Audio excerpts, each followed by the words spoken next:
Yeah, are we going? You hear it? Oh. I mean, I'm seeing levels. Check 1 2, check microphone, check 1 2.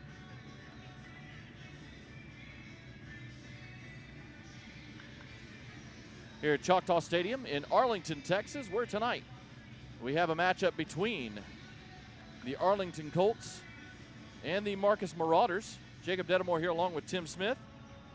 Here, let me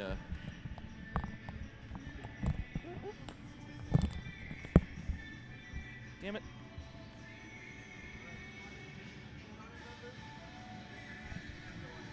Sugar will going down swinging. We're good? Check 1 2, 1 2 3 4. Check 1 2, check 1 2. All right, that one's working fine. All right.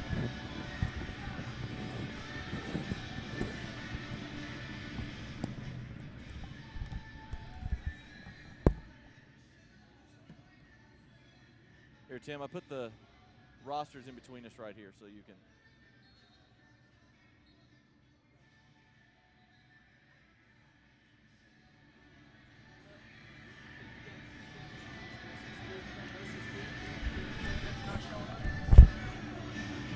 Let me check my levels on the computer here. Welcome back to the Marcus pregame show here on Marcus Friday night. Jacob Dedamore here, and I am joined by Marcus head coach Mike Alexander. Okay, that works.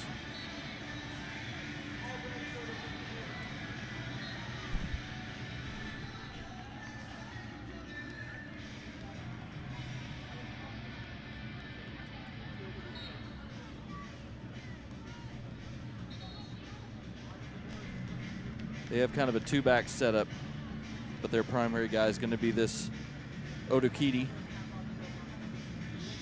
Odokiti, number 34. Abe Odokiti. He was their big rusher. The other one was number 45, Isaiah Robertson. Oh, I think that's the guy that's committed to go play next level. Hang on.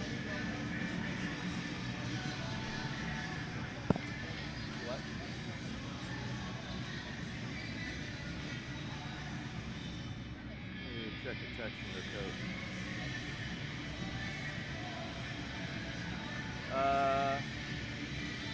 Isaiah Robertson, number 45, is the SMU commit. He's one of the other running backs. Yeah. And he, last week, he was their leading receiver last week, too. Had 4 catches for 63 yards. Huh? I don't know. One of their starting wide receivers also had 4 catches, but didn't have the yardage.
What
into the end zone. Touchdown.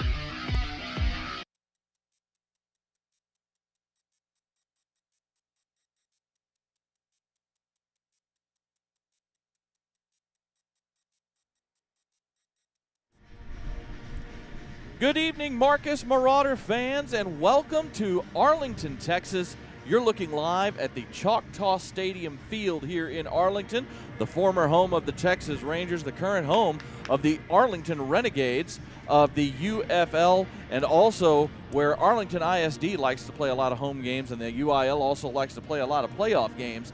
Where tonight the Marcus Marauders look to go to 2-0 on the season as they take on the Colts of Arlington High out of Arlington ISD. My name is Jacob Dedamore. I'm here along with my broadcast partner Tim Smith.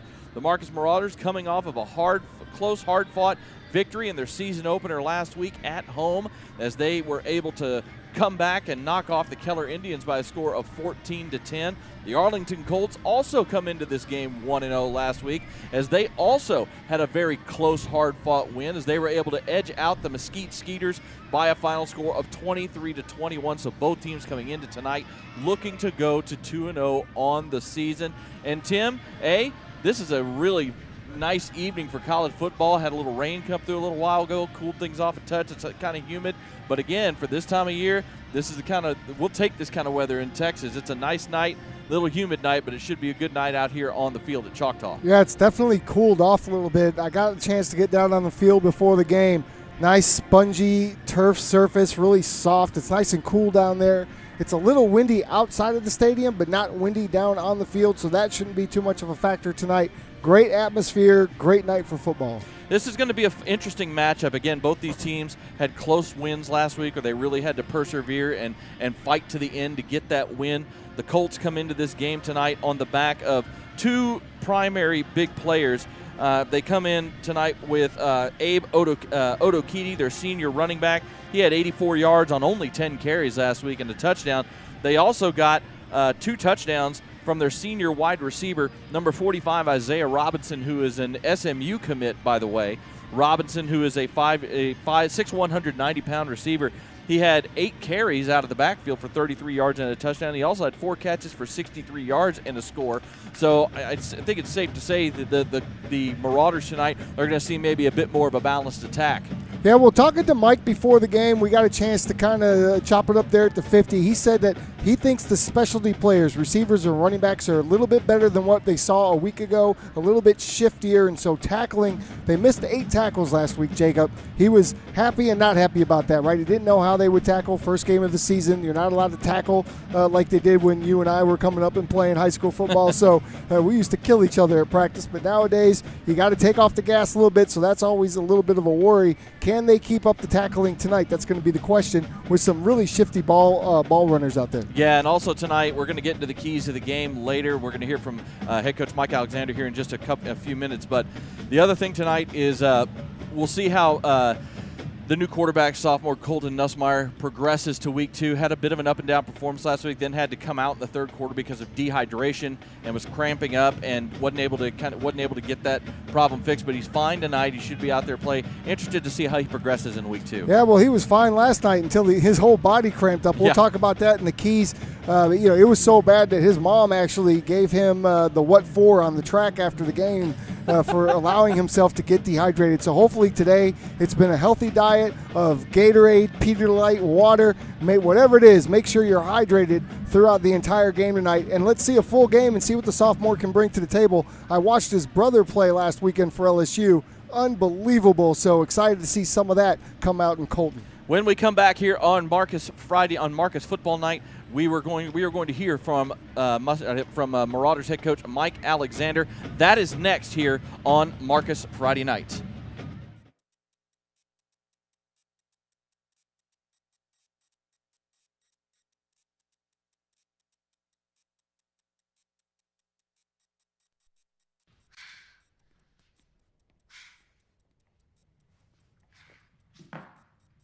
me a beat.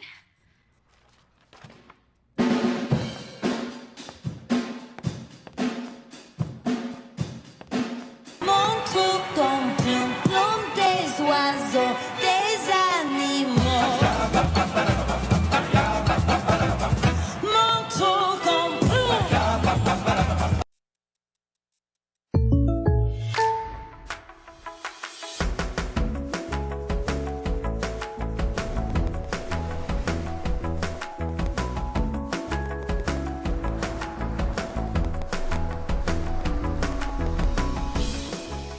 The State Farm Personal Price Plan helps you create an affordable price just for you. Contact Mike Bean for your personal price plan today.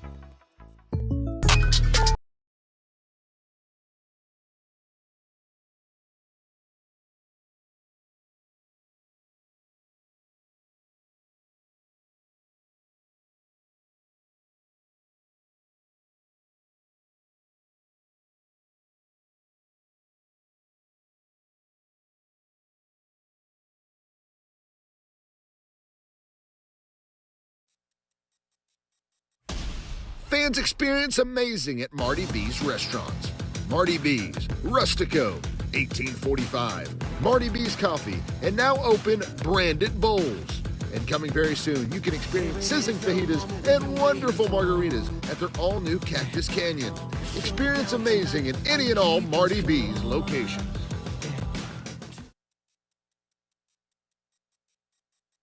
Welcome back to the Marcus pregame show here on Marcus Friday night. Jacob Dedamore here, and I am joined by Marcus head coach Mike Alexander. Coach, it wasn't pretty at times, but the bottom line is you got to win on opening week. And as a coach, is this almost kind of like a perfect type of opening week victory, a game where you can chalk up the win, but also have got a lot of stuff to teach? Yeah, it's always easier to teach after a win. And I told our guys in the locker room before the game started, I said, in the openers, the teams that have the least amount of self-inflicted wounds, counting turnovers and sacks and those type of things, typically find a way to win. And although we did put the ball on the ground once, we didn't turn it over an excessive amount of times. The one interception we threw might have cost us a field goal, but really was of little consequence in the grand scheme of things. So we dodged a bullet there. And good news was we were able to convince our guys in the second half, if we could just run the football and control the game, we were going to be able to win, because defensively we really, really played well in the second half. Well, let's talk about that line of scrimmage here for just a moment, because I know at least coming into last week's opener, you had some concerns up front, especially on the defensive line, but also you had a lot of inexperience on the offensive line as well. And the defensive front, we thought, played a fantastic game from start to finish. And the offensive line, especially in the second half, really asserted themselves and in many ways helped you guys come back and win that game. You're right. And I was concerned a little bit, especially defensively up front. But what we found is that two things. I think that, number one, our kids played with relentless effort up front, undersized, but their quickness, their athleticism, and just their relentless effort to try and get to the football definitely showed up. And we're undersized, but man, they played so hard, it kind of made up for it. And then the other thing, a lot of credit to Coach Handel, our defensive coordinator. He knows what we are up front, and he's doing a good job of giving our kids a chance of moving them around and slanting the front and different things where they're not just sitting targets, able to get teed off on by offensive linemen. Offensively, you were led by your senior tailback, Isaiah Kelly Ikipi. He really had a phenomenal game, especially in the second half, and showed what he is able to do in the open field. When you have so much youth at your other skill positions, it's got to be nice as a coach to have an experienced player like Isaiah to be able to lean on in a close game. Isaiah was voted captain of our team, one of the three captains, for a reason. And he's really coming into his own as far as being a guy that our team can count on. He inspires the guys around him with his toughness and his tenacity and how he runs the football. And I think Keller's secondary found out that not only is he a tough runner, but he's somewhat elusive as well. Isaiah made plenty of people miss in the open field to add yardage to many of his games. And, I'm so proud of that kid. He's really, really developing into being a really strong leader for us. And he's always been a tough guy. He's always been somebody that we could hand the ball to and know he's going to get tough yards. But right now, he's playing at a really high level and leading by example really well also. On that defensive side, especially up front, while we thought you had multiple guys who really had solid games, the one player who really stood out for us was your nose tackle, Tony Lee. Discuss a little bit about what he brings to the table on that defensive front. Well, Tony's the one guy returning that's got a lot of experience. Tony started probably 10 out of 11 games last year for us and played a lot of snaps. I believe, and, I'm probably a little bit biased, but Jacob, I believe that Tony Lee might be the most underrated defensive lineman in the Metroplex. This is my 26-year coaching. I've coached some really good defensive linemen, and I'd put Tony up there with any of them.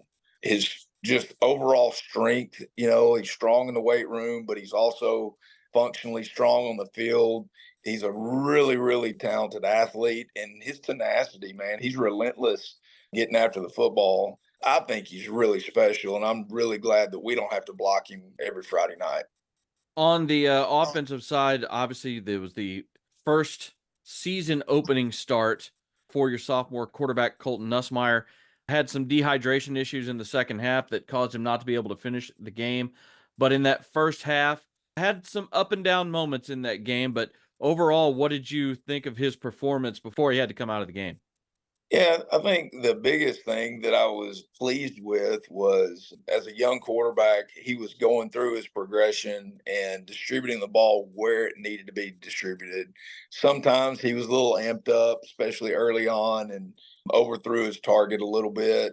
But that's something that, is going to calm down, with experience.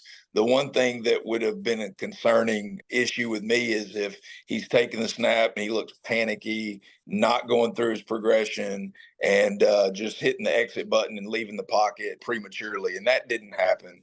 Colton looked like a seasoned guy in the pocket, operating the offense. The accuracy and all that's going to come. But I think it was a good overall first outing. Receivers, too. I mean, we're counting on a lot of new guys, new faces. And we're going to figure it out offensively. I think when everything's said and done, we're going to see ourselves each week just get more and more efficient offensively, and I expect us to take a huge jump this week. Well, we're definitely looking forward to seeing how big of a jump you guys take as you take on the Colts tonight here at Choctaw Stadium. Thank you, as always, Coach, for your time, and good luck this evening against Arlington. All right. Thanks, Jacob. That is Marcus head coach Mike Alexander. We will be back here on the pregame show on Marcus Friday night.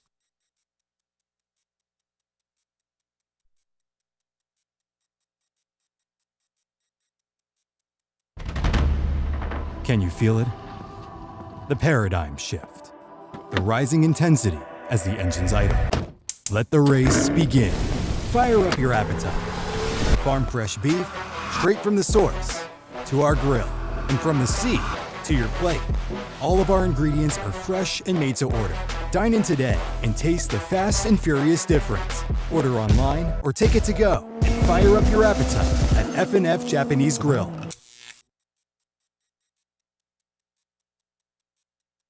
Are you ready to score big in the game of home ownership? Southern Collective Realty is here to get you into the end zone of your dream home. Hi, I'm Amy Turner, and I'm the broker and owner of Southern Collective Realty. I've been a Marcus mom for the last 6 amazing years and a great supporter of the Marauders. I'm Sarah Grant, and I'm proud to be a Marauder mom and aunt. Together we bring in over 20 years of experience in Flower Mound and surrounding areas. Southern Collective Realty, where every home purchase is a victory. Ready to kick off your search? Give us a call today.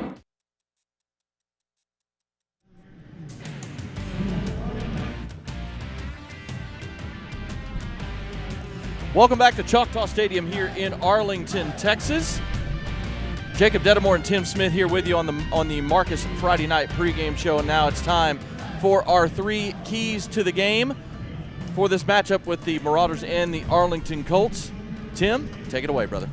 Well, Jacob, for me, it has to start with sophomore quarterback Colton Nussmeier. It starts with his health. Obviously, he was dehydrated a week ago. It went from his arm to his legs. It was a full-body cramp.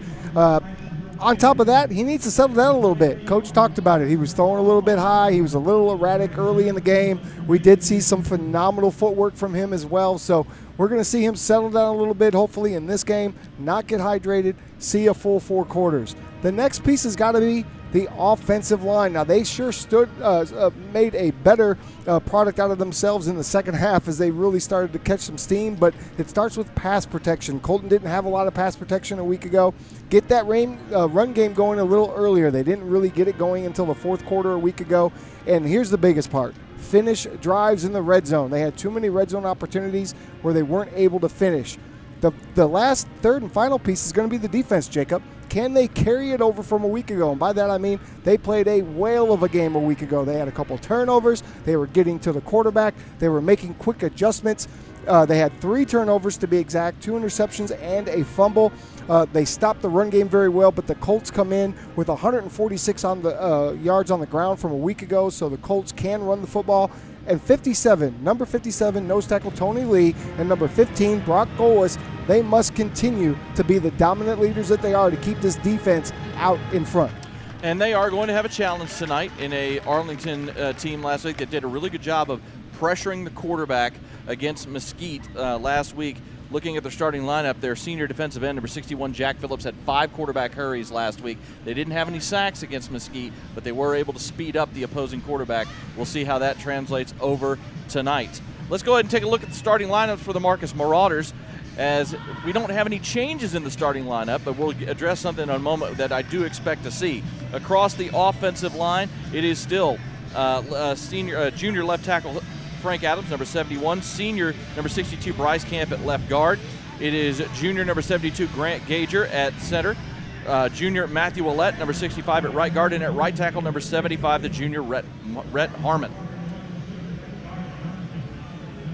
Going to the wide receivers now, Cooper Campbell will start at the outside X receiver, the senior number 7. Senior Rhett Garza at the Z, the other outside receiver. He is number 6. And then the tight end, number 80, Jackson Morris, is also a senior. He'll be lined up at the tight end spot. One spot we do expect to see this week in conversations with Coach with Coach Alexander. I think we'll see more of Chinozor Kozakpala this week, getting his size on the field. May see him. They may move Jack Bayer from that quick H spot, maybe to some playing a little bit more outside, so they can get number 85 Chinozor Kozakpala onto the field more. Colton Nussmeier, the sophomore, obviously your starting quarterback, and the big H position is senior number 44 Gavin Huffman. Let's take it down to the field right now for the national anthem.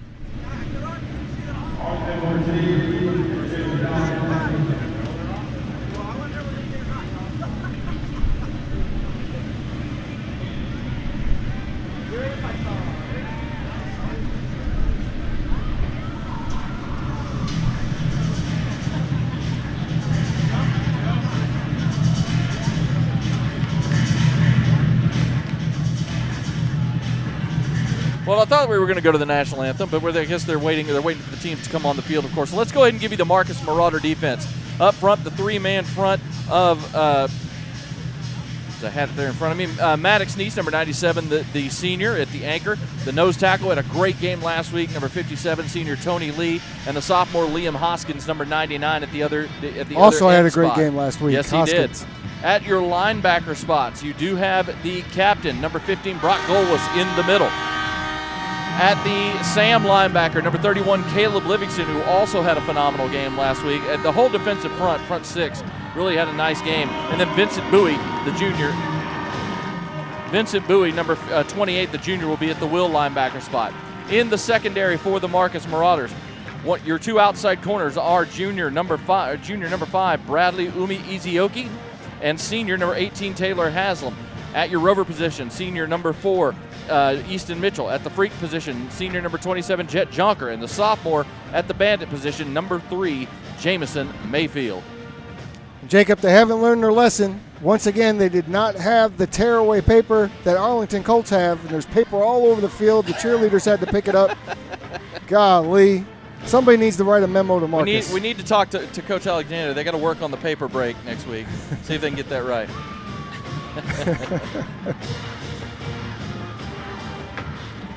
Man, this is a quite the atmosphere out here. You got the bands going. The weather's perfect. The lights are on at the old ballpark in Arlington. What a great place to play a football game. Now known as Choctaw Stadium here in Arlington, revamped for football games. Since the Rangers moved across the street to Globe Life Field, they revamped the stadium for football. The XFL played here in its inaugural relaunch of a season a few years ago. They've kept it this way into now the UFL, and they also have been utilizing this over the last few years since they revamped it for a lot of high school playoff action. Yeah. And it makes for a good spot for that. Now, if they did a coin toss, we missed it, so we apologize for that. They did do a coin toss. They did, okay. I missed that as I was looking at all my starting lineups and everything. I couldn't tell you who won. So I do apologize for that, folks. We'll find out in a minute. And we'll give you the starting lineup for the Colts, either offense or defense, as soon as we know who's going to be doing what. But let's go down to the field right now, the public address announcer for our national anthem.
Great job by the Arlington High School Marching Band on that national anthem. And we are about ready to go for the opening kickoff. The Arlington Colts wearing black jerseys tonight with green shoulder pads, kind of a forest green shoulder pad look. Pretty tight look, actually, with white numbers. They've got green helmets with their white Colt insignia on either side. I really like their helmets. Yeah? I like them I like the green helmets, yeah, for sure. The Marauders tonight in their road whites with red numerals. They're also wearing white pants with black and red stripes down each side. And, of course, wearing the silver helmets with the red Marcus M on either side with that is red outlined in black and white. And it looks like the Marauders will be kicking off tonight to start things off, which means senior Owen Gall will get things going. Going back deep to receive is number 45. Wide receiver Isaiah Robinson for the Colts.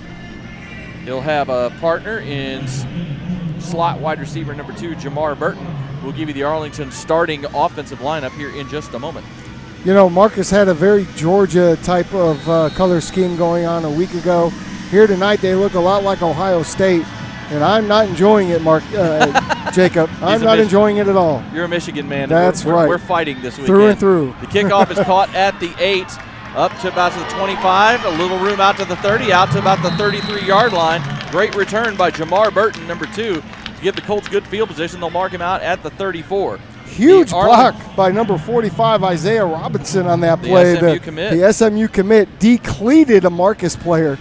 My goodness. The Arlington offense is led by quarterback number 1, the junior, 6'1", 175, Coleman Cravens. He'll be joined in the backfield by number 34, Abe Otakiti, 5'10", 185-pound senior, had 84 yards rushing and a touchdown last week. We'll give you the rest of the lineup. They run out of a predominantly a 4-wide set, a 10 personnel. Snap back. Here comes the pass rush, and the ball's out. The ball's on the ground. Marcus is trying to get on it, and it's a scramble. Arlington may have recovered. They did. It looked like a Marcus player bounced over the top of the ball. Well, Golis had it for a second. I mean, Golis was coming in like a torpedo. He jumped on the ball, and the ball squirted out of his belly. Yeah, that's one of those things. You're trying to dive on a loose football, and you end up kind of bouncing over the top of it. Those pigskins can be. But it's a huge loss of 23 yards all the way back to the 11-yard line. Second and forever. Receiver coming in motion. It's going to be a little jet sweep around the near side up to the 15, 16-yard line. Gain of about 5 yards that time as they handed the ball to number 5, Isaiah Donaldson. The other starting wide receivers real quick. We talked about Isaiah Robinson at one outside receiver.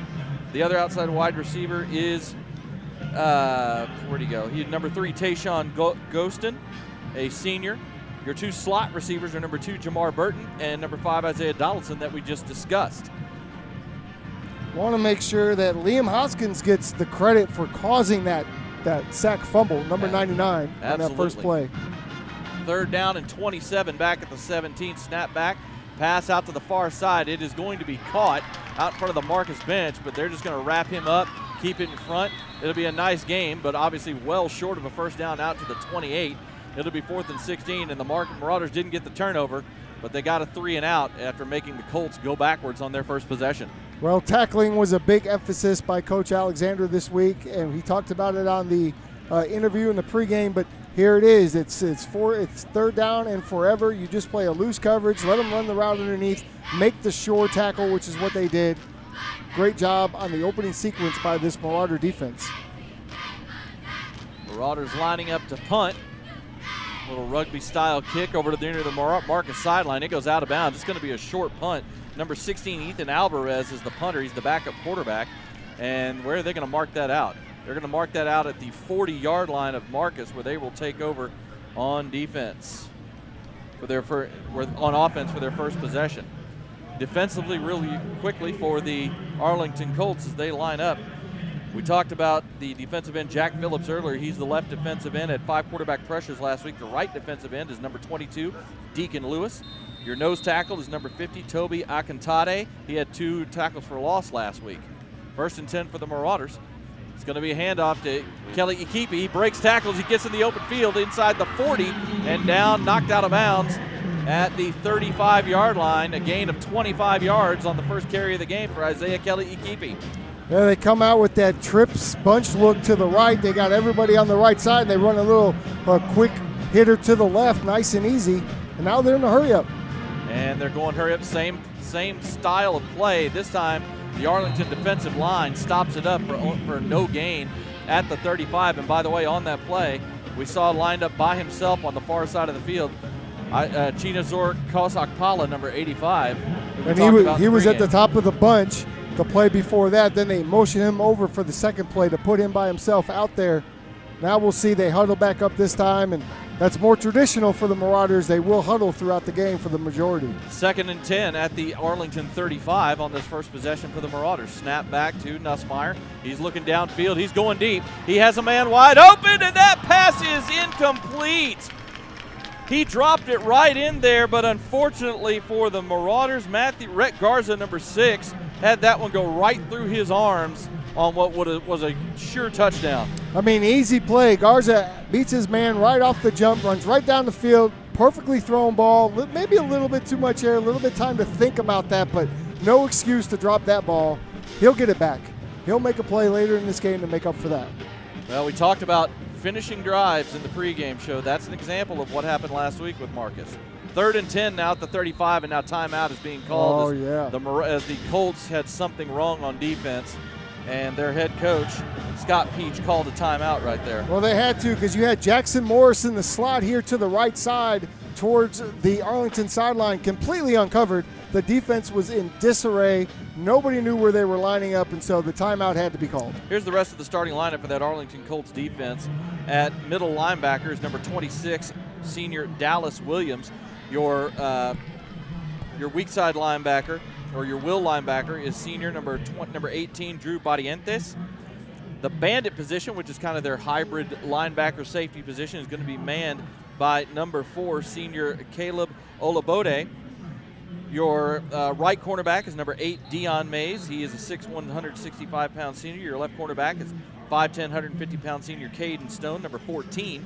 And your 2 safeties are number 9, junior 5'10", 180-pound Troy McDaniel, and number 11, Drew Vance, a 5'7", 165-pound senior at the other safety position. 3rd and 10 for the Marauders at the Arlington 35. Nussmeier drops back. He fires one deep over the near side, and that one is going to be caught and held on to. A great jumping grab, and getting the foot down that time was number 7, Cooper Campbell, with a big catch down to the 12, again a 23 and a first down. That gets a little corner route there, has some space, creates the separation. Good throw by Nussmeier.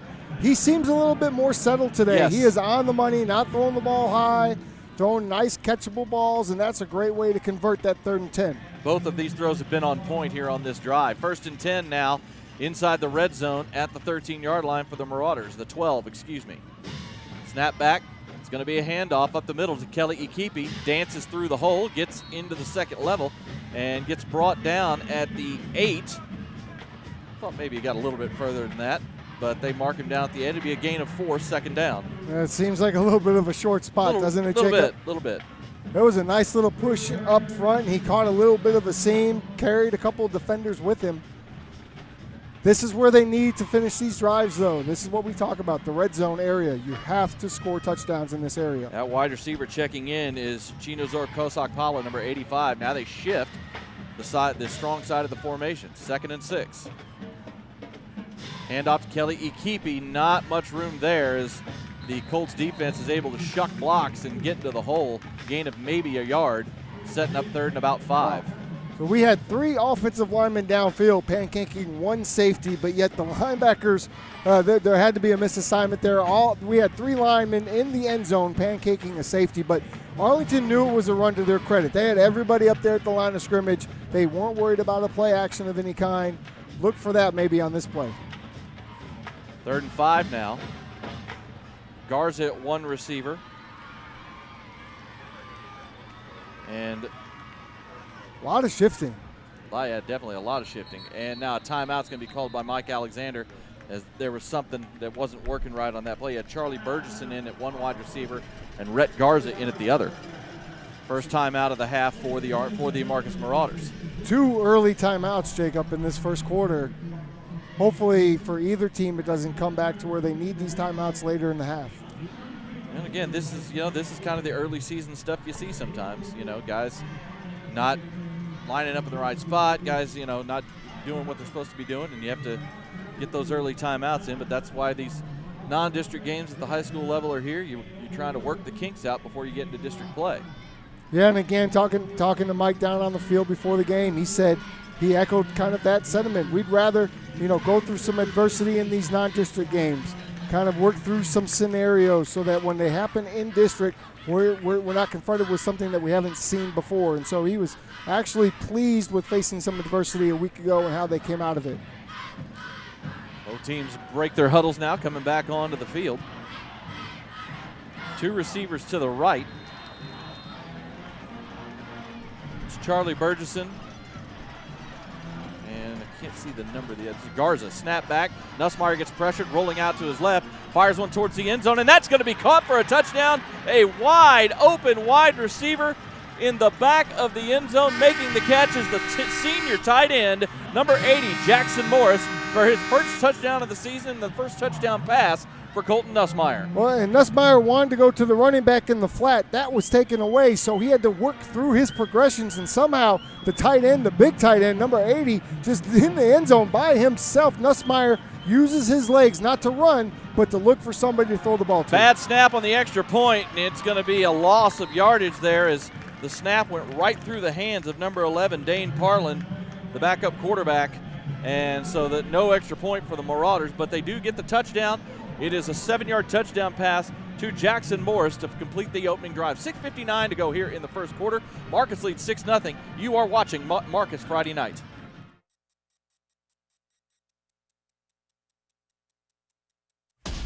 Fans experience amazing at Marty B's restaurants. Marty B's, Rustico, 1845. Marty B's Coffee, and now open Branded Bowls. And coming very soon, you can experience sizzling fajitas and wonderful margaritas at their all-new Cactus Canyon. Experience amazing in any and all Marty B's locations.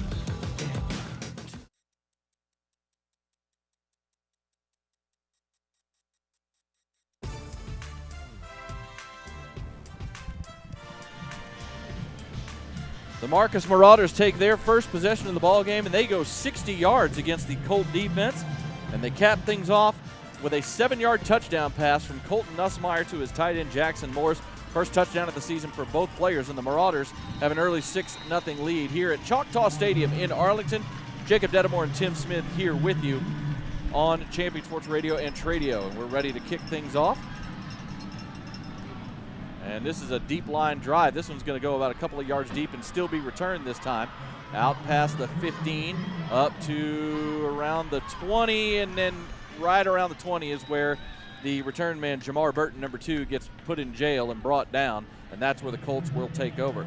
The Marcus defense, their first possession, got a strip sack. Didn't recover the fumble, but it knocked Arlington way back inside their own 15 and ended up being a 3-and-out for the Colts. We'll see if the Marauders can keep up that pressure here on possession number 2. It's extremely difficult, particularly early in the game when you get behind the chains, and you know, when you're facing a 4th or a 3rd and 16 or whatever, that 3rd and 20, whatever that was, it's hard to do. Handoff on first down, and nowhere to go as Brock Golwas fills the hole and drops the running back, number 34, Abe Odokiti, for a loss of about a yard as the senior captain blasted right through the hole for a loss, for a TFL on the play. And you wouldn't believe this was only his second game at middle linebacker. Last year he was an edge rusher. That was primarily his job, go get the quarterback. Now he's a sideline to sideline, running the defense, middle linebacker, and he continues to make plays. 2nd and 11 now for the Colts.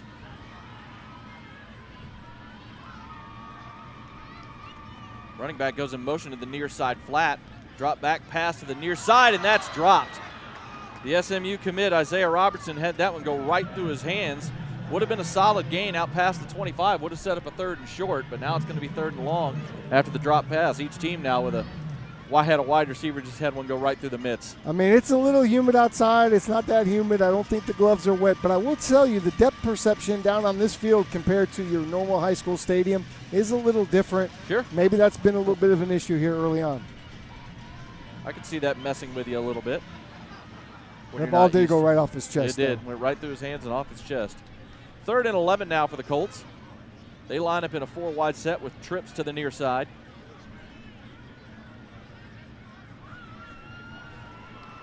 Cravens drops back, and he's going to fire one deep up the far sideline, and that pass is caught. Is it inbounds? No. Out of bounds on the catch that time, as the grab was made by number 5, Isaiah Donaldson, but he couldn't keep the feet in bounds. And it's going to be another 3-and-out for the Arlington Colts. And that's number 5, Bradley, and I always mess up his last name. Ume Ezike, I think is how you say it. Ume Ezioki. Yes, Ezioki, thank you. And by the way, I missed. It was a 3, not a 5 for the Colts. That was Tayshawn Ghostin, the wide receiver who caught that pass out of bounds. Bradley's been great for Marcus. He's one of the dominant quarters that Coach Alexander talked to us about 2 weeks ago, and there he is making another great play. Another punt towards the Marcus sideline, and again, it goes out of bounds. Short kick by number 16, Ethan Alvarez, the backup quarterback. We'll see where they mark this one out of bounds. Looking to get a spot. Looks like they're going to mark it at about the 45-yard line of Arlington. Makes the game easy if you continue to start your drives in good field position. If Check you're that, it's the 40. Marauders. The 40, not the 45, even shorter than I thought, only a 21-yard punt that time. So the first possession, the Marauders started at their own 40. Now they're starting at the Arlington 40, already up 6-0 here with 5:55 to go in the first. Toss sweep to the outside and tripped up. Isaiah Kelly Ikibi lost his footing as he tried to make a cut up into the hole and ends up losing 2 yards on the play. And that was number 4, the senior for Arlington, Caleb Olabodi, yes. Olabodi, the bandit. He is the reason that play came up short. He made that quick penetration in on the Marauders offensive line. It was number 44 trying to block him. That's the big H. That's Gavin Huffman, the junior. 2nd and 12 now. Snap back to Nussmeier. He drops back, looking downfield, fires one up the sideline and out of bounds as he was trying to hit Kelly Ikipi on a wheel route, but it was well covered, and that ball just falls harmlessly to the turf. Yeah, I think he did what he should have done there. He kind of just threw the ball away a little bit. I mean, if the receiver can turn towards the sideline and make an amazing catch, but you put it where only he can get it, there was really nobody open downfield, and the pressure was there. So good job by getting that ball out of your hands and not putting it in harm's way. Sets up 3rd and long now for the Marauders. Really want to take advantage of this field position starting in plus territory. 3rd and 12, empty set. Nussmeier fires one deep up the far sideline, has a man, and it's off the hands of his wide receiver again. That time it was number 85, Chinazor Kosakpala. That just went right off his hands, and it was a perfect throw from Nussmeier as he hit him in stride.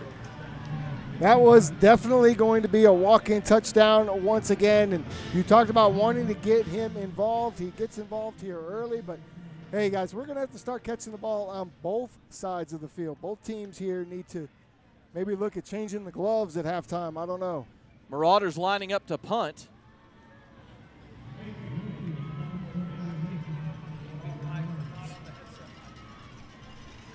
Snap back.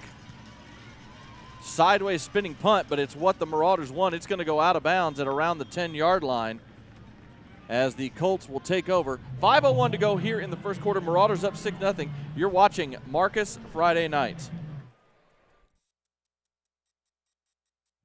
Are you ready to score big in the game of home ownership? Southern Collective Realty is here to get you into the end zone of your dream home. Hi, I'm Amy Turner, and I'm the broker and owner of Southern Collective Realty. I've been a Marcus mom for the last 6 amazing years and a great supporter of the Marauders. I'm Sarah Grant, and I'm proud to be a Marauder mom and aunt. Together we bring in over 20 years of experience in Flower Mound and surrounding areas. Southern Collective Realty, where every home purchase is a victory. Ready to kick off your search? Give us a call today.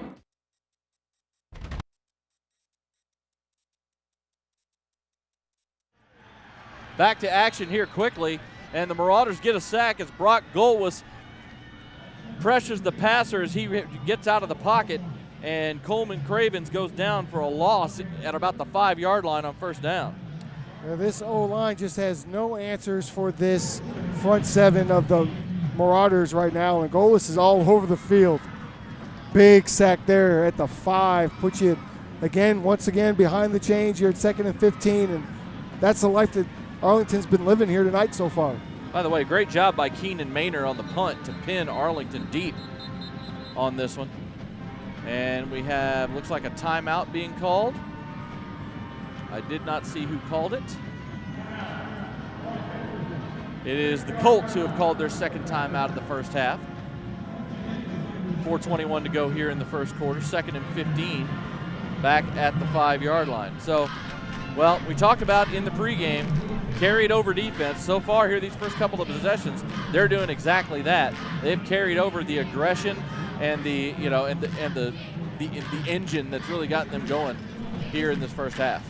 Yeah, they've been tackling very well. They've been getting pressure on the quarterback. They're covering well on the back end, doing everything that you like. And again, you're just keeping Arlington in bad position. and keeping them from what they want to do, which is really run the ball, and it's hard to run the ball when you're behind the chains like you are currently. Well, it seemed like on that first possession, whether it's run or pass, they want to run tempo.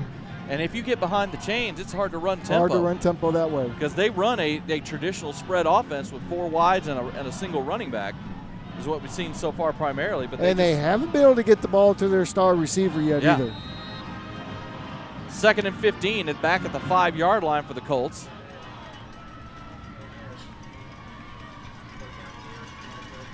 Snap back to Cravens. He's getting pressured again, and he just has to get rid of it. Good coverage downfield by the Marauders. And so as Cravens got flushed, he just had to get rid of the ball. Golis again getting that pressure in the back of the end zone. He had an opportunity actually that time to hit his man, which was number 45, Isaiah Robinson, across the middle. The DB had fallen down. Robinson was open, but he couldn't see him because Golis was chasing him into the back of the end zone. So again, great team defense here by the Marauders early on. Another 3rd and long for the Colts, deep in their own end at the 5-yard line. This time they're going to come out with 3 wide receivers to the near side. Single wide receiver up top is number 3, Tayshawn Ghostin. Cravens drop back, and they swing it for a little bubble screen out here in the flat to the running back, and it's going to get some yardage, but not near enough, as the catch was made by Abe Odokidi, the senior running back. Marauders did the right thing on 3rd and long. They just kept the play in front of them and made forced him out of bounds at the 13-yard line, a gain of 8, and it's another 3rd straight 3 and out for the Colts offensively. Yeah, that just looked like a play that's trying to give yourself some room and get out of the back of your own end zone so you can put this football away. No chance on getting that first down out of that set. Marauders played it perfectly well. And now they should be set up for good field position for their 3rd drive. Ethan Alvarez again with the punt.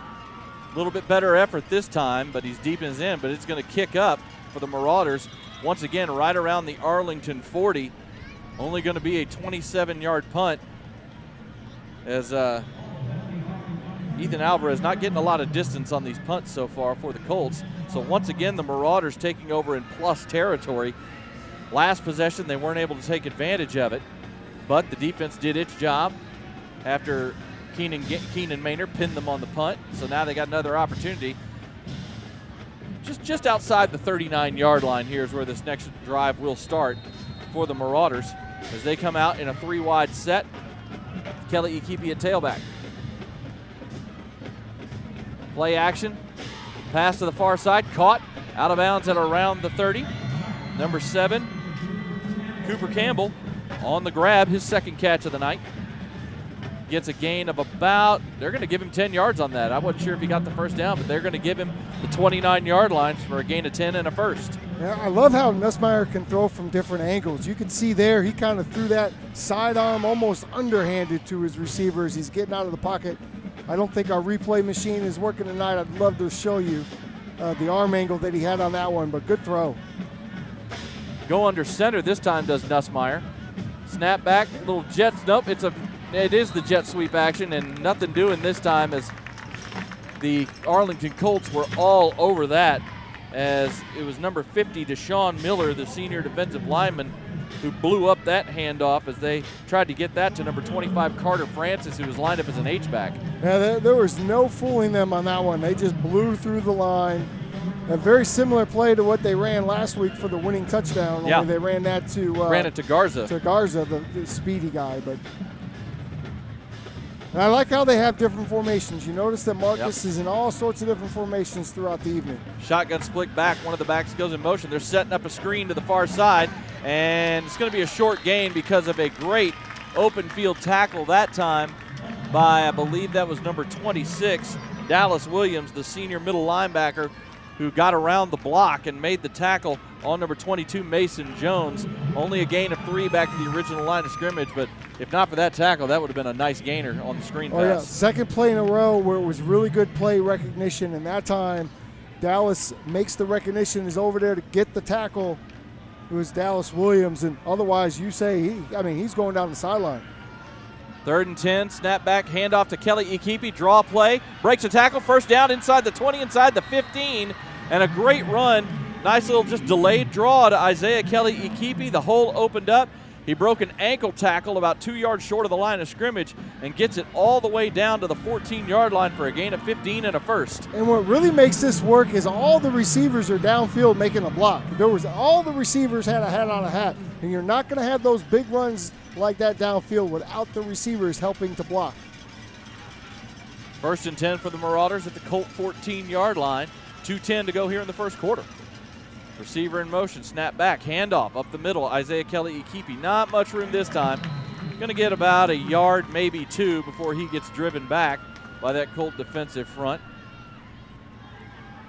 The Marauders are not a team necessarily that are great, at least right now, at running downhill kind of up the middle. They're more get to the perimeter. They've got some speed. They like to run the zones. When they run up the middle, at least last week and this week so far, and those early in between the tackle runs, they haven't had a lot of success. Yeah, outside of that draw play, that's really been the only one that they've had some success with so far. 2nd and 8 at the 12-yard line. Again, handoff to Kelly-Ikipi. Gets up the field to second level inside the 5. It's going to be 1st and goal.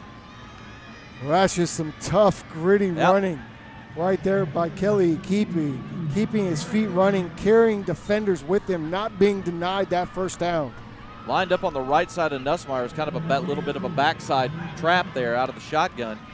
Went off left guard that time, found a hole, and had a gain of 8 just inside the 4-yard line to set up 1st and goal. Just when we say they're not running in between the guards so well, or in between tackles, and we said early on, I mean, they did do well in the 4th quarter a week ago, so they just need to get that motor running a little bit. 1st and goal. They've got 2 H-backs in the game. They're going to throw a fade in toward the end zone, and that pass is caught. What a great effort and a touchdown grab by number 1 Charlie Burgesson, who fought through the defender. The pass, the little fade route was a little bit underthrown by Nussmeier, and Burgesson just fought through the defender and made the grab in the end zone. Not a great throw by Nussmeier, and I think he would tell you the same. I mean, that fade should be back towards the pylon.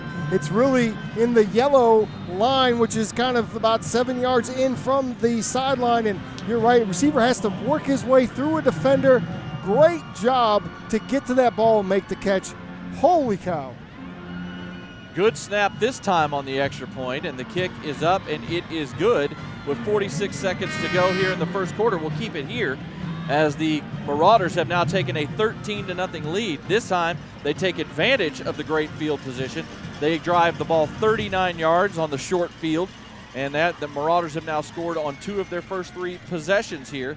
Both of them touchdown passes by Colton Nussmeier, as again, just a great effort that time by Charlie Burgesson to make that grab. And meanwhile, the Arlington Colts do not have a first down yet. They have been in quicksand offensively since the start of this game. And so for the Marauders, can they keep up the defensive intensity? As the offense scores, the defense typically gets a little bit more excited, a little bit more jacked up, and they could bring a little bit more energy. This is going to be a pivotal drive for the Arlington Colts in this game.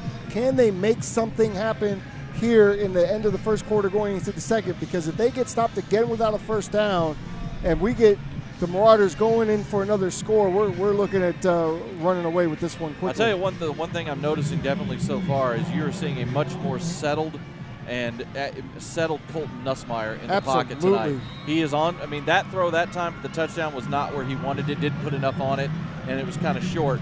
But every other throw he's made so far has been on point. Another kickoff to the goal line this time, and it will be returned once again up to the 20, and then a nice open field tackle that time for the Marauders. That was number 18, I think it was actually number 19, Isaac Kaufman on the grab, or on the tackle out at the 21-yard line. It's nice to see that the last couple of kickoffs by Owen Gall have been down into the end zone, even though the Colts are trying to return it. And you love to see the DBs, receivers come down on kickoff teams, punt teams, and lay in the wood. Love to see that, and that was a great hit. Nice, open field, clean tackle. They're going to mark him officially at the 22, so it's a 22-yard return where the Colts start their next possession, now down 13-0. This is an important drive for the Colts. I can't state that enough. They absolutely have to get a few first downs. Colts coming out in a 3-wide set this time as their tight end Kalen Wilson checks in, and a great first play this time. They got their first down of the game as they get the ball to Isaiah Robertson. It was Wildcat. Oh, he lined we didn't notice. He was lined up at the quarterback spot. All right. Yes, sir. So he checks in, lines up at the quarterback spot. The quarterback, Cravens, came out at the wideout. They snap it to him, and he gets a 13-yard run out to the 33 for a first down. Robertson is a bit of a dual threat in that respect. They'll use him running the ball and catching the ball. He had 8 carries last week, as well as 4 catches and a touchdown on the ground and through the air. Well, and they have their first down by getting the ball in his hands. Cravens is at quarterback this time. Snap back. It'll be a handoff up the middle, and nothing doing as the Marauders completely shut down Abe Otakiti at the line of scrimmage, maybe lost a half yard. And it's Tony Lee. We haven't called his name yet tonight. He's obviously been a force, but he's the one that is heading up the class for that tackle there. He's the one that busts through, and he's the one that comes out of the bottom of the pile. And we have come to the end of the first quarter here at Choctaw Stadium in Arlington. The Marcus Marauders lead the Arlington Colts by a score of 13-0. And we're going to keep it here for the moment. Tell you what, you got to like how the Marauders came out in this first quarter tonight. The defense has definitely carried over their play last week here into week 2. The offense has looked much more in rhythm, and they've been able to put 2 drives together and get a couple of touchdowns on the board to get an early lead. Amazing what a difference a week can make. Last week you had first week at home, big crowd, lots going on, a little bit hotter than it is here tonight. Now you're away, you're at a big Choctaw, beautiful baseball stadium that now is a football stadium.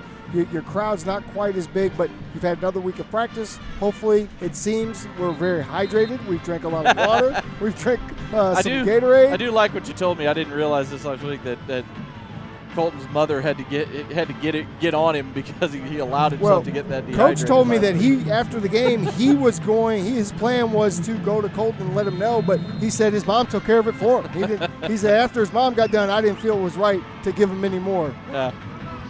Let mom handle it. 2nd and 11 as we start quarter number 2 for the Colts at their own 32-yard line. Trips to the near side, snap back, play action to a wide receiver in motion. Quarterback Cravens getting flushed out to the right, and he just throws the ball upfield, and he finds a man at near midfield. No, they're going to say incomplete. They're going to say as he caught the ball and was tackled immediately, he didn't survive the ground, and the ball popped out as he hit the ground, didn't make a football move. It was all one motion. Boy, that was a great find, though, by Cravens as he found number 3, Tayshawn Ghostin, back over towards the middle of the field, but the receiver couldn't hang on. It really was, and that was all goalless again. He comes in. Zach Bastis is the one that tries to block him. He throws him about 5 yards the other way and then is chasing down. Listen, if I'm the quarterback, I'm trying to throw the ball anywhere. I don't care where the ball goes at this point. Just get this number 15 off of me. 3rd and 11 now, as that's a couple of drop passes now by Colts wide receivers that would have, if you put him near a first down or given him a first down. This time a rollout off the pass.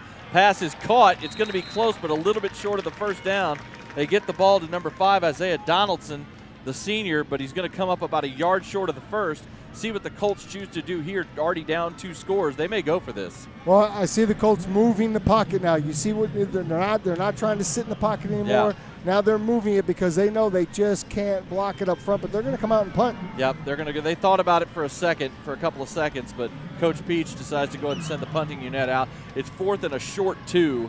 That may have been one of the reasons they went ahead and decided to punt. It was a little longer than they thought initially. The Marauders are just going to keep their defense on the field. Nobody back deep to receive this punt just in case. And they are going to fake it up the middle, and it's going to be just enough for the first down. They had Isaiah Robertson lined up as the up back that time. They snap it to him. To the Marauders' credit, they recognized it, but they were able to make contact with Robertson at the line of scrimmage, but his momentum in the pile just kind of pushed forward for a first down. Well, that's a case of good play on both sides, yeah. And offense happened to win. I mean, they tried to trick the coaching staff of the Marauders, not fooled whatsoever, just a better effort maybe on the piece of the Colts, and they need this. Yeah, they got just over 2. They needed to get to the 43. They got to the 44, so gain of 3 on that carry by Isaiah Robertson. Again, like you said, good play on both sides. The offense just won the battle of the push and got the ball upfield. Now, Robinson was in at quarterback again, but they had a late substitution. Now they've called a timeout, it looks like. That's their last timeout of the first half with 10:27 to go. They had Robertson again lined up as a Wildcat. They were going to try something there. But, hey, we thought maybe the Colts would go for it, and they did. Marauders weren't fooled. They just couldn't quite get him down. They met him, I think, like just past the line of scrimmage. It looked like they might get a stop, but the Colts offensive line and Robertson were able to just move the pile enough to get the first down. That's a tough one to stop. I mean, just 2 yards. Good effort on both sides. Tip the cap. So I like it. It's exciting football. The Colts keep their drive going with the first down at their own 44. Jacob Dedamore and Tim Smith here with you at Choctaw Stadium in Arlington. On this, for early September, a pretty lovely Friday night, gotta say. This is a great night. I hope this isn't a tease, Jacob. I hope this is where our weather is from now. Don't get fooled, brother. It's still September in Texas. Don't get fooled. I'm sure we'll see hundreds again here before we know it. I don't know what the temperature was at kickoff, but it's 83 degrees right now here in Arlington. We'll take that every time. 1st and 10, snap back, handoff coming to the near side, and a nice job by the Marauders. A tackle got broken just behind the line as they handed the ball to Jamar Burton, I believe, number 2. And that time it was number 31, Caleb Livingston, making the tackle and wrapping him up for only a gain of a yard. And 99, Liam Haskins, you talked about the broken tackle in the backfield, but he's the one that really slows all that down. He had him around his shirt, and it just kind of tore away a little bit. They have better tearaway shirts than the Marauders have tearaway paper from the tunnel. 2nd and 9 now for the Colts. At the 45. They're going to go with a split back set out of the shotgun with Abe Odokidi on one side and the number 2, Jamar Burton, the wide receiver, on the other. Snap back, play action. Cravens rolls, throws it incomplete. He was trying to get it to the receiver Burton out of the backfield, but it was well covered that time by the Marauders, and the pass went off the fingertips, incomplete on the coverage that time. That was number 4, Easton Mitchell, that came up and had the coverage on the running back. Now, this Marauders defense is really good sideline to sideline, so even though you're moving the pocket a little bit, you may be able to slow down that pass rush, but still expect good coverage on the back end. 3rd down and 9 now for the Colts. They go back to their traditional 4-wide set. 2 receivers to each side with Odokidi in the backfield. Odokidi goes in motion to the near side flat. Cravens fires one out. Pass is caught, but it's going to be tackled right now on the play as the Marauders were all over that play that time. Is coming up, making the coverage and the tackle was number 27, Jet Jonker, the freak, who at the freak position, who was all over that play, and he tackled Jamar Burton as soon as he caught the ball for only a gain of 1. Yeah, he swallowed that thing up. If he had got there a half a count sooner, he may have intercepted it and ran it back for 6. I mean, he was right there on the play. So great job. And now we'll look for another punt perhaps. Yep, another punting situation. Line drive, this one down the middle of the field. And it is going to be picked up at the 10 off the bounce and a little bit returnable, but only going to be about 5 yards on the return as Austin Allen had to run over to try and catch it, let it bounce because he couldn't get there, and picked up the high hop to save it from going deep into their own end. But the Marauders still going to start inside their own 15 on this next possession. Yeah, and he did some nifty moves in there, right? He made a couple people miss. And thought he might get loose for a second. I thought he would, but there's just too many of them. Just too many Colts there that time. So officially a 4-yard return for Austin Allen. The Marauders will have their worst starting field position of the night at their own 14 here. Already up 2 touchdowns, 13-0 here in the first quarter. Under center is Nussmeier this time. Handoff right up the middle. Bouncing to the outside is Kelly Ikipi. Breaks a couple of tackles and then gets brought down after a gain of about 3 yards, maybe 4. They're going to mark it, I think, officially 3 at the 17. Yeah, you can't discount 3 to 4 yards on first down. It's always going to put you ahead of the chains, and that's what they like to do here at Marcus, is stay ahead of the chains so that they can take those shots a little bit later.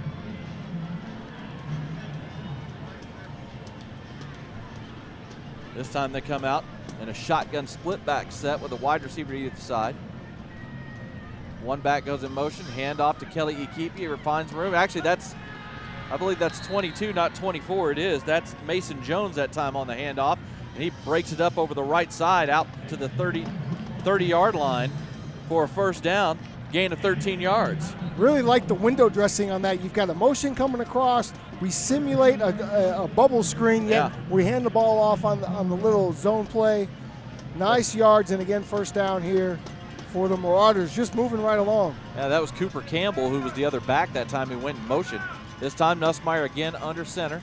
Snap back, play action. It's going to be a little end around this time to Garza. He comes around the near side and gets across the 35 to the 36 as they fake the handoff up the middle and toss it to him on the end around. There's so many things you can do in your offense once you get the run game going, and when your quarterback is comfortable going under center, which you don't see at Texas high school football, or under you center, don't even see in college anymore. To do that, that gives you an even extra element of things that you can do. I love seeing what they're doing with their offense right now. 6-yard gain by Garza, 2nd and 4. 3 wide set this time, 2 to the far side. Nussmeier drops back. He's going to get pressured, rolling to his right, trying to square his shoulders, and now he's just going to take off, see what he can get. He's going to get maybe a yard before he gets knocked out of bounds. Just couldn't find anybody downfield. The pressure came in and got to him quickly and flushed him out of the pocket, as I believe that time it was Jack Phillips, number 61, who got into the backfield. You got to like the poise, though. He rolls out. He's a left-handed guy. He rolls out right. He gets those shoulders turned because he does want to throw the ball downfield. And then when he realizes nowhere to go with the ball, he does get upfield, get a couple of yards. I mean, so much poise to be a sophomore in that situation. They actually give him 2 yards on that carry, a yard more than I thought. 3rd and 2 now for the Marauders as Nussmeier's under center. They got both tight end Jackson Morris and Big H Gavin Huffman in the lineup here on this 3rd and 2. Hand off to Mason Jones, and he's going to get wrapped up behind the line of scrimmage for a loss of a yard as the Colts defensive front was all over that one. Main guy on the point of attack that time was the middle linebacker, Dallas Williams, number 26, who got in there quick and dropped Mason Jones for a loss. And, you know, I had a lot of hope before the play, Jacob, because Nussmeier changed the call. And what he probably did was switch which side of that they were going to run the ball, but he switched the play. He talked to receivers, he talked to the O-line, he talked to the running backs. I thought something was coming, and then we got that. So I was a little let down, not going to lie. That's just a good job by that defensive front of Arlington to get into the backfield and stop it. The punt is away. Nice deep punt this time. Going to be caught just inside the 20. But some room on the return out to the near side, up past the 35, the 40, out to near midfield before getting knocked out of bounds. That's Isaiah Robertson, the senior wide receiver. It was a really deep punt that time by Keenan Maynard, but he may have outkicked his coverage a little bit. And Isaiah Robertson returns it from his own 19 all the way into Marcus territory at the 46-yard line, a 35-yard punt return. Robinson is all that's advertised, and you can see why he's already got that scholarship commitment to SMU. Boy, he's got some speed, he's got some moves, he's got the vision.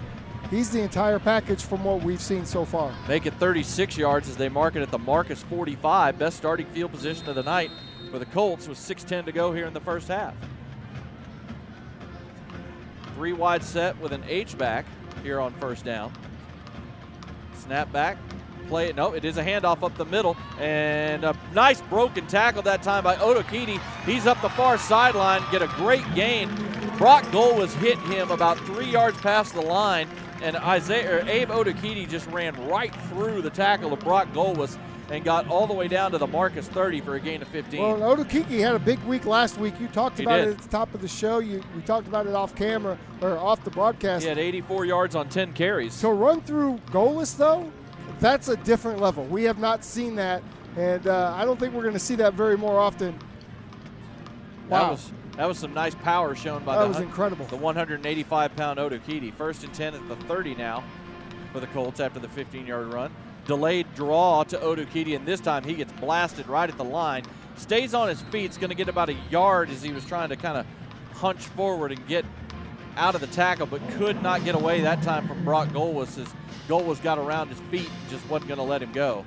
Now the Colts are feeling it, though. They're ahead of the chains. They're 2nd and short. They haven't been in 2nd and 9. I say short. This is short for them tonight. They haven't been in less than 2nd and 10 most of the evening. So they're feeling themselves now. They got a little something going Can they get into the red zone or into the end zone before the end of this half? Second and 9, I should say, at the 29-yard line. Two receivers to the far side. Odokidi comes in motion to the near side. They're set up a little wide receiver screen, and it's going to get swallowed up by the Marcus defense.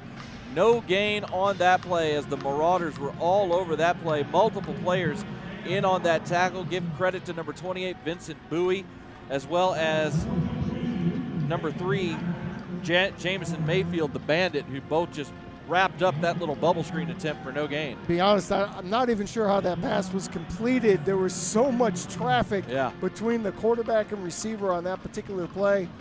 They got it completed somehow, but great job of gang tackling there by the Marcus Marauders, and now 3rd and long. Colts come in, 3rd and 9 at the Marauder 29-yard line. Snap back. Cravens drops back. He's going to fire one deep up the far side. Has a man, and that's going to be caught for the touchdown. That's Isaiah Robertson. He got a step on the defender. That was number 5, Bradley Izioki, who was on the coverage. He was with him step for step, but right at the end, Robertson accelerated, got a step on him, and made a nice grab. Beautiful throw by Coleman Cravens, and the Colts are on the board. Well, I'll tell you, these kids, they are at a different level, and he had just the subtle push-off that is allowed and is legal. It wasn't an offensive PI, don't get me wrong, but he did a little veteran move to create that separation. And again, what like you're saying, a beautiful throw by Coleman Cravens, the junior quarterback.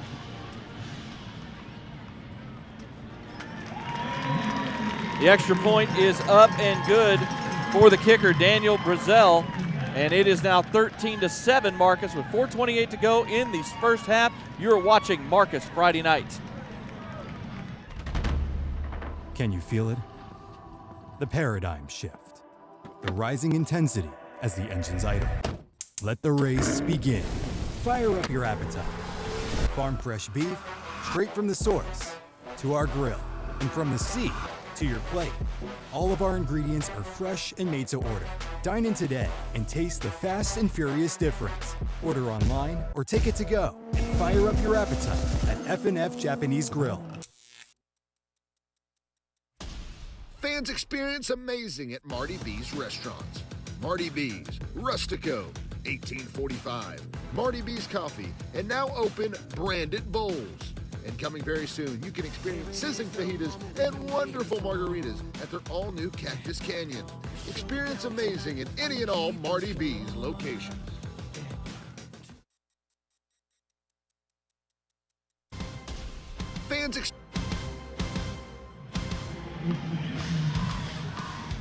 Back here at Choctaw Stadium, where the Arlington Colts are on the board, and they have cut into the Marcus lead. It is now 13-7 after the Colts take advantage of the big punt return from Isaiah Robertson. Kickoff is towards the corner, and it'll bounce into the end zone for a touchback. But they take advantage of the short field set up by wide receiver Isaiah Robertson, who had a 36-yard punt return to get them to the Marcus 45, and it's Robertson who finishes off the drive, the SMU commit, with a 29-yard touchdown catch to put Arlington on the board. Well, I think the game plan for Arlington is get Robinson the ball. I think that's drawn up on the chalkboard. That's the playbook that they got in the summer. It says get Robinson the ball. That's the play. You look at what they did last week against Mesquite. It is Robertson, it is Odokidi. Those are their two big weapons. Odokidi had a nice 15-yard run on that possession as well. They want to get Odokidi going on the ground. They'll use Robertson on the ground and in the passing game. And that time they were able to get both guys going and get a touchdown. 1st and 10 for the Marauders at their own 25. Three receivers to the far side. Snap back, Nussmeier. He's going to fire one deep down the middle of the field. Has a man. Garza makes the catch, and he is off to the races. That is a house call for the Marcus Marauders as Rhett Garza makes the grab. A 75-yard touchdown pass from Colton Nussmeier. We're going to get a celebration flag as the referee decides to insert himself into the proceedings. But bottom line is it is a touchdown for the Marauders and one play, and they're right back up 2 scores. And I was just thinking, this is the time when, big-time quarterbacks, big-time offense, you get scored on, you come down and you take the, not that they don't have the lead, but you come down and you step on their throat right away. You score another touchdown, you take the will away. Nussmeier gets back in the pocket, very comfortable, lets it go deep, Garza runs under it beautifully, touchdown, and then the refs decide to insert themselves. They haven't done anything tonight. They want to do something. Yeah. Hey, let the kids celebrate. Let them have some fun. They throw a flag on Rhett Garza for being happy, and it's going to be a 15-yard penalty. They'll assess that on the kickoff, but it's a 75-yard strike from Colton Nussmeier to Rhett Garza. Owen Gall on the field, lines up the extra point. Good snap, good hold, good kick, and it is now 20-7 Marcus with 4:17 to go here in the first half. We'll take a quick break here. It is Marcus up by 13 points. This is Marcus football night.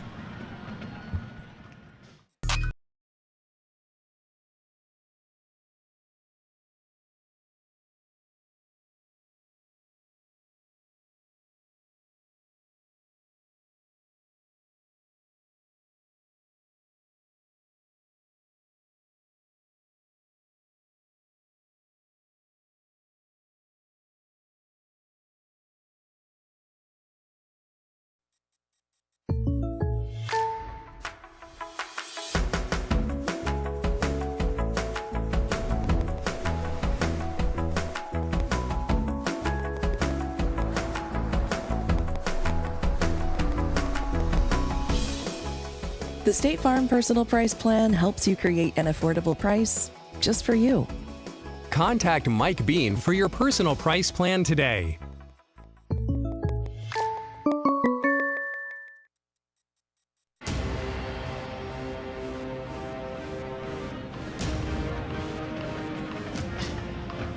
Colton Nussmeier finds wide receiver Rhett Garza, the 5'9", 165-pound senior, on a deep post over the middle of the field.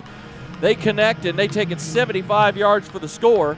And the Marauders are back up 13. It's going to be a squib kick this time from the 25. It'll be picked up out to the 35, the 40.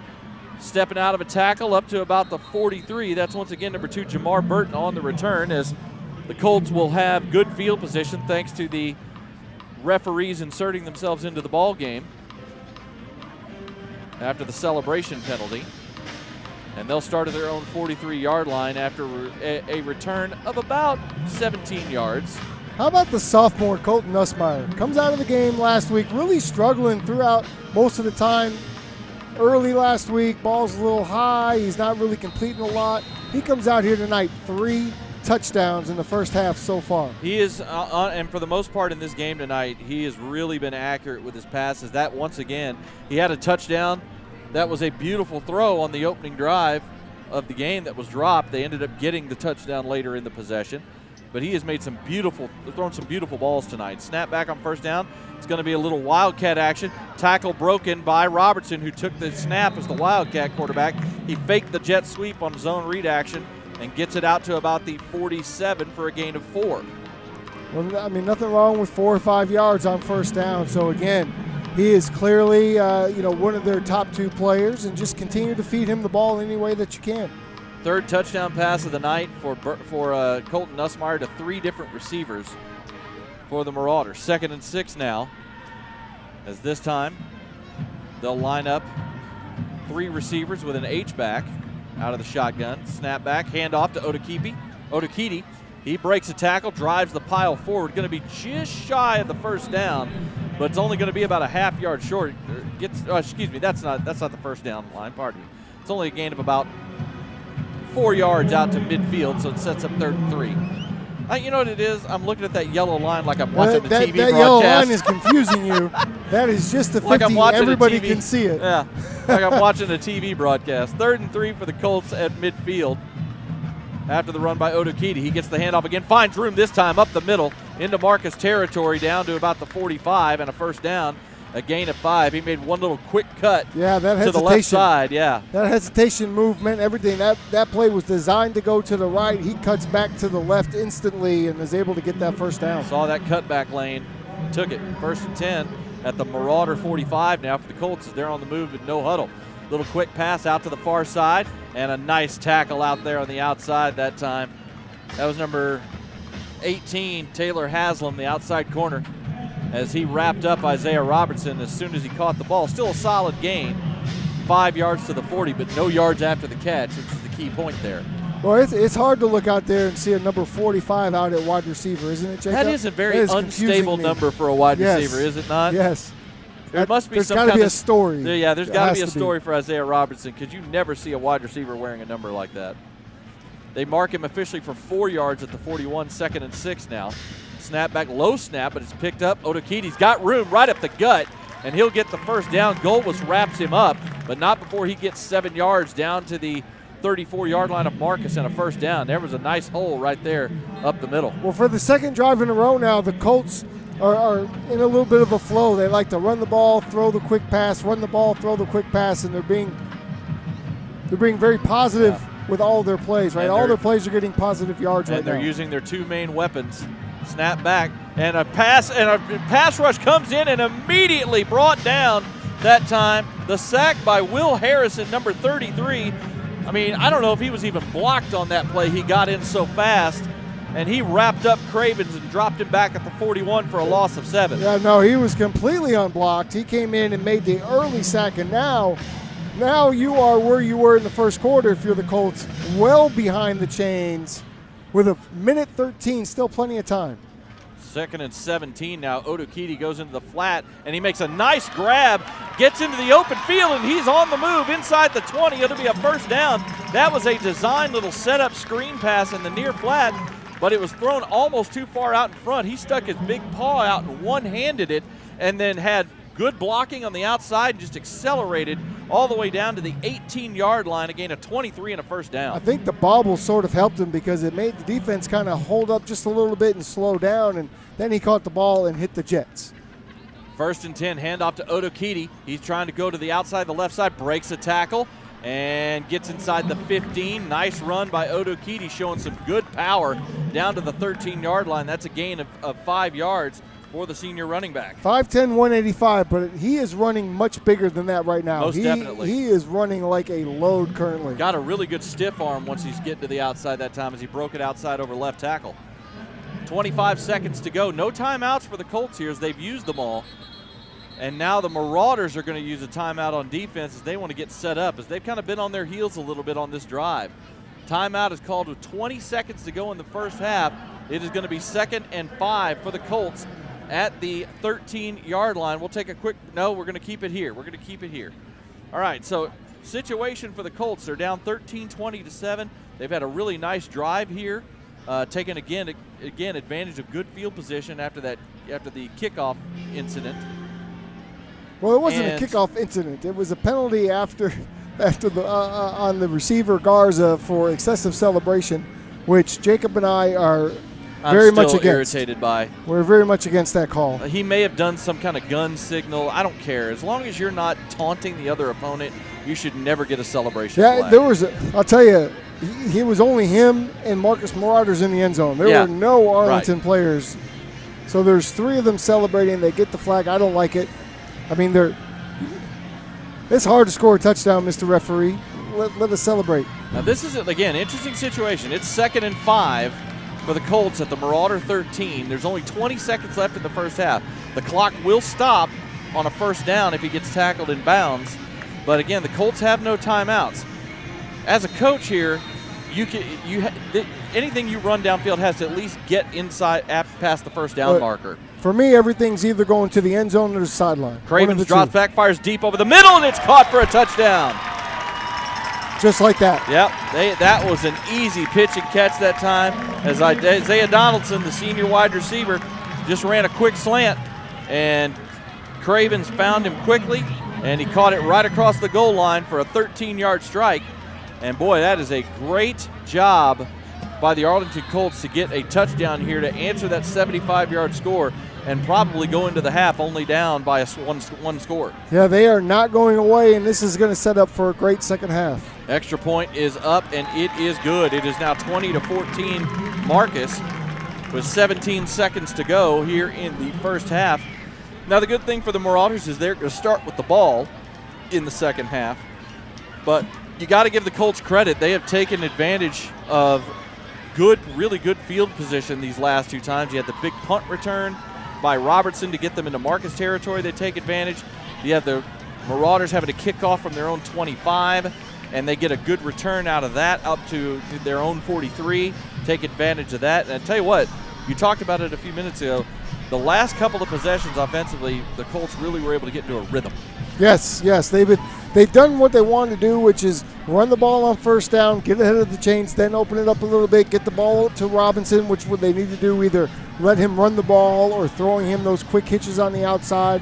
So right now, the Marauders are going to go in at halftime, though, because we know that Coach Mike Alexander and his staff are going to make great adjustments. They did it at Grapevine when they were there, and they did it last week. So look for them to make some of those offensive or defensive adjustments to slow that down, because the Colts really have found their way. I look for a really fun and exciting second half. And it's been a balanced attack, too. Yes. They've been using their two primary weapons in Isaiah Robinson and Abe Odokidi. They've been doing it with a balance of run and pass here, and they've been able to get back in this ball game after a rough start. High short kick going to be caught at the 13-yard line. Looking for a return up to the 25 and out to about the 28-yard line. That's Allen, number 2, with the return. And now we've got guys getting into it downfield. And they just separate everybody. No harm, no foul. I like that the flag stayed in our pocket that time. There was no reason. Yeah. 10 seconds left here in the first half. After that return out to the 28-yard line by Austin Allen. We'll see what if the Marauders take a shot here. My guess is they may just try and take this to the locker room. Yeah, I don't think there's any reason to really. Yeah, that's what they're gonna line up in victory formation. Just take this to the half with the lead.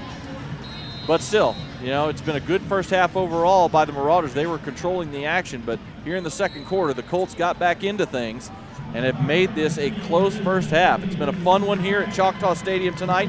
Here in Arlington, the Marcus Marauders and the Arlington Colts both 1-0, trying to go to 2-0, and it's the Marauders who will go to halftime with the lead. It is 20-14.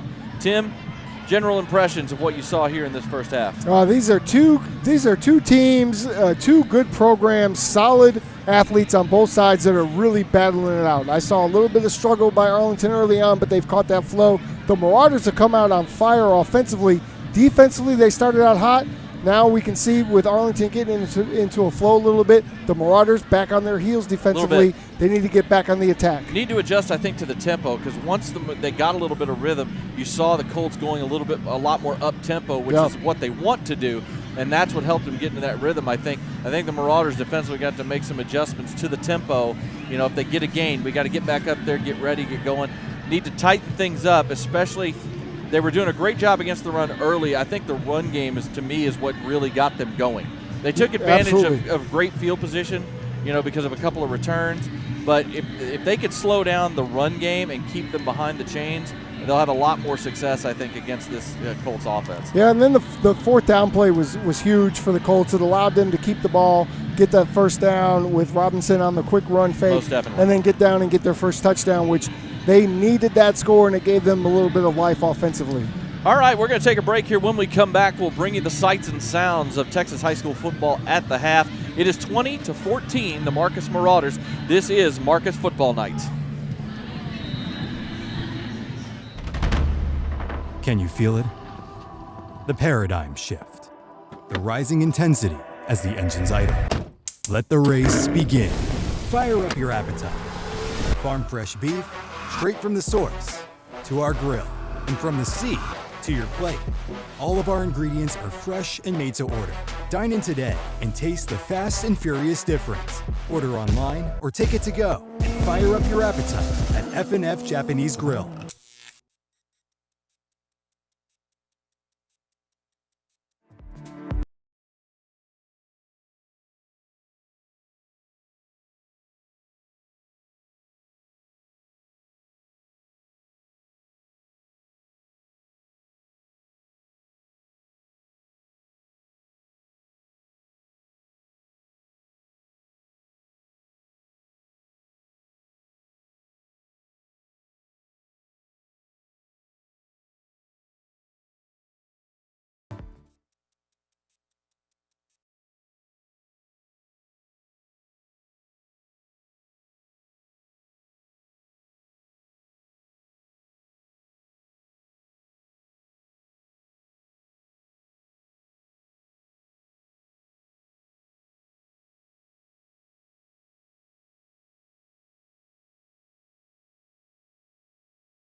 The State Farm Personal Price Plan helps you create an affordable price just for you. Contact Mike Bean for your personal price plan today.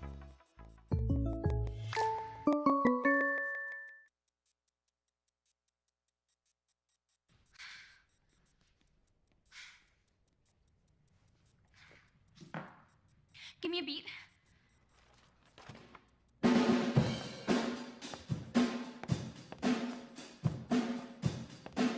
Montre ton plume, plume des oiseaux, des animaux.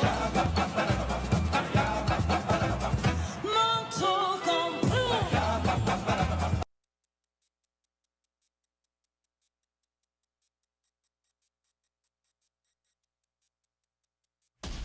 Fans experience amazing at Marty B's restaurants. Marty B's, Rustico, 1845. Marty B's Coffee, and now open Branded Bowls. And coming very soon, you can experience sizzling fajitas and wonderful margaritas at their all-new Cactus Canyon. Experience amazing at any and all Marty B's locations.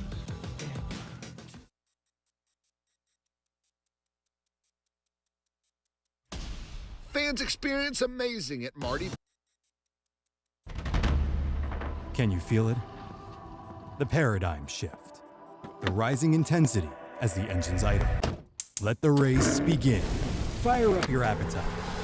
Farm fresh beef, straight from the source, to our grill, and from the sea to your plate. All of our ingredients are fresh and made to order. Dine in today and taste the fast and furious difference. Order online or take it to go and fire up your appetite at F&F Japanese Grill.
Back here at Choctaw Stadium in Arlington, your halftime score, the Marcus Marauders leading the Arlington Colts by a score of 20-14. Jacob Dedamore here and Tim Smith here with you as the halftime proceedings are underway here at Choctaw Stadium. But right now we're going to catch you up with the scores. We're going to catch you up with scores from around the area here in Week 2 of high school football. First, we'll start in District 5-6A, where last night the Louisville Fighting Farmers took their first loss of the season as they fell to Trophy Club out of Byron. They fell to Byron Nelson out of Trophy Club. 32-28 was the final there, as Byron Nelson had a 20-7 fourth quarter to come back and get the victory over the Louisville Fighting Farmers. The Fighting Farmers dropped to 1-1 on the season. No update right now. Coppell right now is in the, I believe they're number 10 in the state right now in Class 6A. The Coppell Cowboys, they're taking on Waxahachie down in Waxahachie tonight, and they trail 7-0 in the first quarter. That's the update we have from that ball game.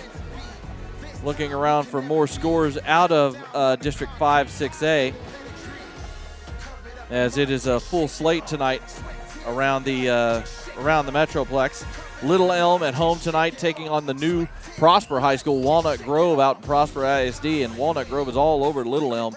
That score is 28-6. That's either late second quarter or at the half over at Little Elm tonight. So Little Elm having some trouble tonight with the new Prosper ISD school. The Hebron Hawks are at home tonight, hosting the South Lake Carroll Dragons, and it is the Dragons in control right now. 28-13 second quarter score in that one. Flower Mound, the crosstown rivals for the Marauders, the Flower Mound Wildcats, are hosting Wiley tonight, and it's a second quarter score there. And Flower Mound is up 21-0 over Wiley as they jumped out early of the 21-point first quarter. Denton Geyer is hosting Arlington Martin tonight. That game up in Denton, and it is Martin with the early lead, 7-0. The Martin Warriors over the Geyer Wildcats, and right now Denton Braswell is taking on Eaton High School out of Northwest ISD in the second quarter up at the new new Denton ISD Stadium at Braswell High School, and it is Eaton with the lead over Braswell by a score of 28-21 in the second quarter in that one. And that's some of the scores from around the area here in 5-6A. We're going to take another break here on the halftime show here for the Marcus Marauders. And it is 20-14. Marauders lead the Arlington Colts at the half. This is Marcus Football Night. Are you ready to score big in the game of home ownership? Southern Collective Realty is here to get you into the end zone of your dream home. Hi, I'm Amy Turner, and I'm the broker and owner of Southern Collective Realty. I've been a Marcus mom for the last 6 amazing years and a great supporter of the Marauders. I'm Sarah Grant, and I'm proud to be a Marauder mom and aunt. Together we bring in over 20 years of experience in Flower Mound and surrounding areas. Southern Collective Realty, where every home purchase is a victory. Ready to kick off your search? Give us a call today. Can you feel it? The paradigm shift. The rising intensity as the engines idle. Let the race begin. Fire up your appetite.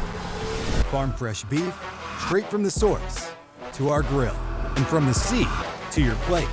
All of our ingredients are fresh and made to order. Dine in today and taste the fast and furious difference. Order online or take it to go and fire up your appetite at F&F Japanese Grill. Fans experience amazing at Marty B's restaurants. Marty B's, Rustico, 1845. Marty B's Coffee, and now open Branded Bowls.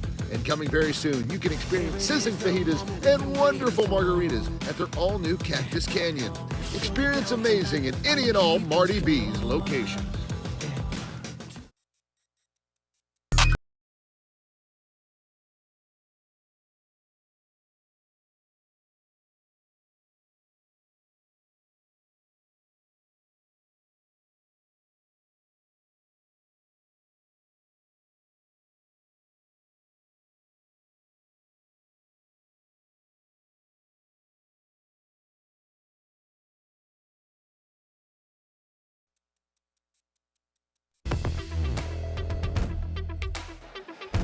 Back here at Choctaw Stadium in Arlington, Texas, the Marcus Marauders lead the Arlington Colts 20-14 at the half. And right now, we're going to take you down to the field for a little sights and sound of Texas high school football as the Arlington Colt drill team and marching band is coming on the field to do their halftime performance.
Tonight's game is brought to you by Orthopedic Associates, proud sponsors of Marcus High School football.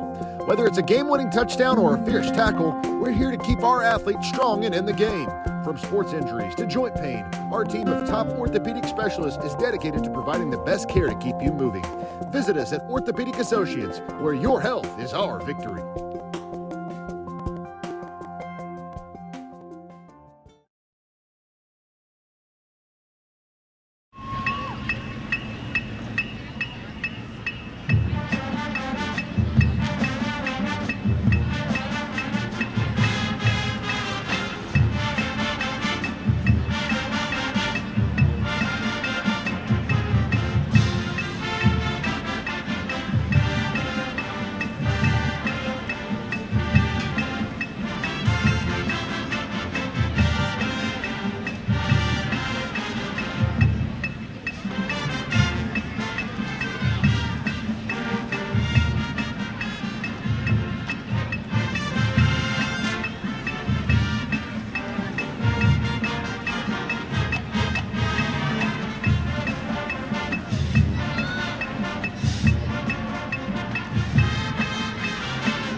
And now, ladies and gentlemen, please welcome to the field with spirit, pride, and traditional wisdom, the Colts marching band.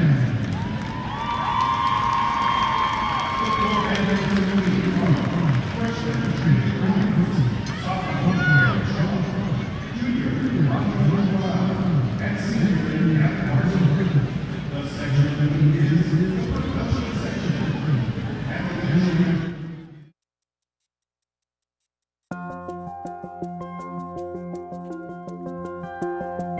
Tonight's game is brought to you by Orthopedic Associates, proud sponsors of Marcus High School football. Whether it's a game-winning touchdown or a fierce tackle, we're here to keep our athletes strong and in the game. From sports injuries to joint pain, our team of top orthopedic specialists is dedicated to providing the best care to keep you moving. Visit us at Orthopedic Associates, where your health is our victory.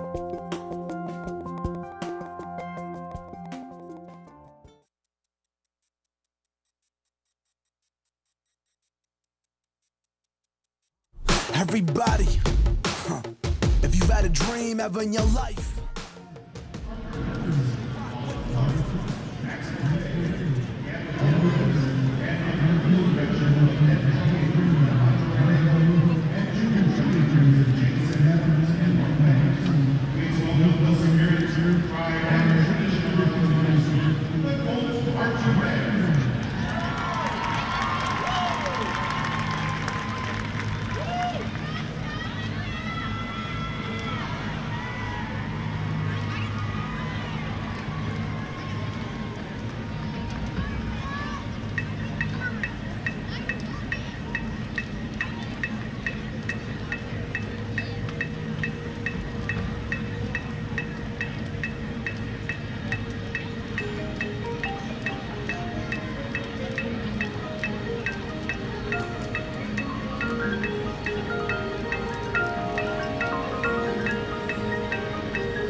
Well done job by the Arlington High Marching Band as Jacob Dedamore, Tim Smith back here with you at Choctaw Stadium in Arlington, Texas with your halftime score.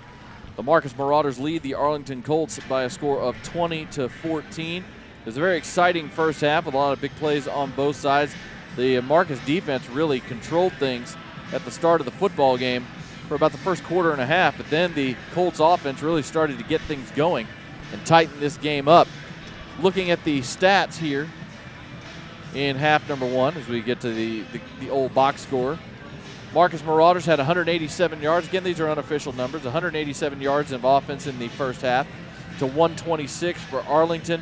120 through the air, 67 on the ground for the Marauders. 101 through the air for Arlington, only 25 on the ground, but a lot of that 25 on the ground is because of sacks, as Coleman Cravens was sacked 3 times for 32 yards and losses. Individual numbers, Colton Nussmeier was excellent in the first half, 6 of 9 for 120 yards and 3 touchdowns. Coleman Cravens really picked things up in the second quarter. He ended up going 9 of 14 for 101 yards and 2 scores. On the rushing side, Abe Odekiti, the big man for the Colts on the ground, 8 carries for 33 yards. Isaiah Robertson threw in 3 for 17. For Marcus, Isaiah Kelly Ikibi, 9 carries for 50 yards in that first half. Mason Jones had a couple of carries for 13 yards. On the receiving side, Rhett Garza had the big touchdown catch, the 75-yard grab. It was his only catch of the first half, but he leads the Marauders in receiving. Cooper Campbell had 2 catches for 33 yards. The other 2 scores went to Jackson Morris, the tight end, and senior wide receiver Charlie Burgesson. For Arlington, Isaiah Robertson leading the team in receiving, 3 catches for 34 yards. So he's got 51 yards of total offense on 6 touches, does Robertson. He had the touchdown grab from 29 yards out as well. Abe Odekiti also had a couple of grabs, including a screen pass that he had a big carry on, 2 big yardage gain on, 2 catches for 32 yards. So Odekiti has 65 yards of total offense on 10 touches. The other grabs went to Isaiah Donaldson, 2 for 23 and a score, and Jamar Burton had 2 for 12 in that first half. So been a fun half here of high school football as both teams are getting back on the field and starting to get loosened up. Tim, you look at what happened in that first half for Marcus. I think for me, it's Marcus just needs to make some adjustments on defense based on what happened down the stretch in that second quarter. Offensively, I think they're doing what they need to do. Yeah, I don't think they need to change a thing offensively. They are getting everything that they want there. It's like you said, defensively, they came out hot. I think it was really a product of Arlington making some adjustments and able to get into the flow of their offense. You don't expect for them to be behind the chains and go 3 series with no first down. So it really came out on fire for Marcus's defense. And now, starting second half, you get to put your offense on the field, go down, get a score, and then put the defense out and let them get hungry, let them get after it, get back to what you were doing early in the game. The Marcus Marauders will start half number 2 with the football as they kicked off to start things, so they'll get a chance to expand that lead here in the third quarter. Just in case you're wondering, because the game is on Peacock only, there is an NFL game tonight, and the Green Bay Packers have just taken the lead again over the Philadelphia Eagles. A 70-yard touchdown pass by the Packers to Jaden Reed has given the Packers a 19-14 lead over the Eagles with 5 minutes to go in the first half. That game in Sao Paulo, Brazil this evening. Jacob, as a Cowboys and Bears fan, I wish that both teams could stay in Brazil and never come back to the United States. And the game ends in a tie. That would be fantastic and good for everybody. There is also a very interesting college game tonight taking place over in Dallas at Ford Field over at SMU. The SMU Mustangs are hosting the BYU Cougars out of the Big 12. SMU now in the ACC, of course. And that game, a little Friday night action.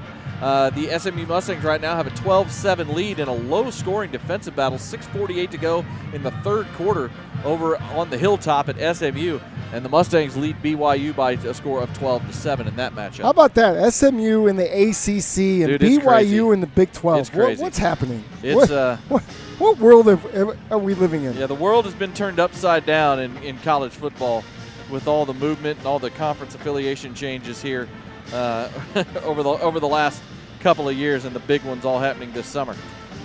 Both teams coming out on the field now. Again, the Marauders will be receiving this opening kickoff here to start half number 2. Back deep to receive for the Marauders, number 2, Austin Allen, and number 12, Peyton Belton. Back deep. It'll be number 43, Daniel Brazel, the senior kicker, setting things up from the 40-yard line. Great first half, both on the ground and through the air. Good balance, in my opinion, good balanced attack from the Marauders offensively in that first half. And they'll try to expand their lead here in quarter number 3. Again, both these teams got a victory last week in week 1, coming in 1-0. Every team except for Little Elm in 5-6A last week started off with a 1-0, with a victory to go to 1-0. Little Elm was the only team that did not get the win. We're about ready to get underway here in half number 2. What a great night it's been so far. Saw some explosiveness in the second quarter and expect to see some of that here in the second half. And we are underway in half number 2. A high, deep kick. This one's going to go back to about the goal line, and it will be returned. Hesitation, but a return nonetheless, and a great tackle. And here comes a flag right there at the end of the play. We'll see what it's for. But, wow, a hesitation on the decision to return it. He thought about taking the knee and then hesitated, and he comes off a little iffy. Peyton Belton got hog-tied at about the 16-yard line. A great tackle by Arlington, the Arlington kick coverage team. We'll see what the flag is.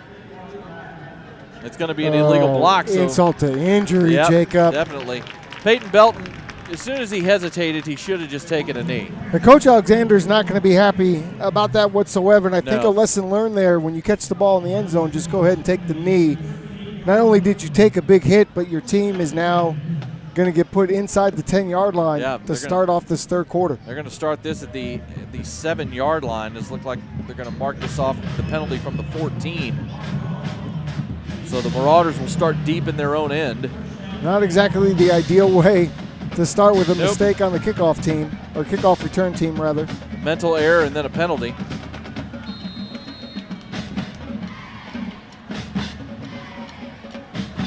Kelly Ikipi in the backfield. Here on 1st and 10 as Nussmeier's under center. Garza goes in motion. It'll be a handoff to Kelly Ikipi, and nowhere to go as he's wrapped up behind the line of scrimmage by number 61, Jack Phillips, the senior defensive end, for a loss of a yard. We haven't seen that a lot tonight, them being kept with their runs at the line of scrimmage. They've been getting at least 3-4 yards per carry. Typically here tonight, that O-line has been really asserting themselves. That's a big play for this Arlington defense coming out of the locker room. Now Nussmeier will line up in the shotgun, as they've got 2 tight ends on one side of the formation. They're going to go to Kelly Ikipi again. This time he's got room to the far side. Out past the 15, makes a man miss, up to the 20, and out near the 25-yard line. Boy, they sealed off that left side as both tight ends were lined up on the left side of the formation. They sealed that off, and Kelly Ikipi busts one out all the way to the 24 for a gain of 18 yards. Well, the Marauders have 2 or 3 tight ends that can really get in there and get the blocking done for you. They like to use those multiple tight end sets, and Kelly Ikipi, that's what we saw in the first half. We like to see when he gets out to the edge, because he can really get to go, and he runs over a few guys on the way. Now they're going to go with an empty set here on 1st and 10 from the 23. Snap back, and now flags fly. As got a pre-snap penalty here. Looks like this is going to go back 5 yards. Yep, false start on the Marauders, so back them up. Been a pretty clean game from a penalty standpoint, honestly. Yeah, there's 2 back-to-back. Just about, and we haven't seen any except, I believe, the only penalty we saw in the first half was the celebration. Yeah, so 3 penalties in this game on the Marauders now. 1st and 15 back at the 18-yard line. But give Kelly Ikipi 17 yards on that carry play before this one. Snap back, hand off to Kelly Ikipi, trying to get around the left side, makes a man miss, but only gets about a yard maybe before he gets wrapped up, as again, it was Jack Phillips, that left defensive end, got penetration into the backfield, and just kind of blew up the play a little bit. And once you get that quick penetration like that, and you have the the team defense that Arlington is showing right now, everybody flying to the football, it's going to be tough. Right now, this offensive line, 2 out of 3 plays, has gotten beat for the Marcus Marauders so far. 2nd and 14 from the 19-yard line. Snap back. Nussmeier fires one near side. Miscommunication that time as he was expecting Garza to run a comeback route.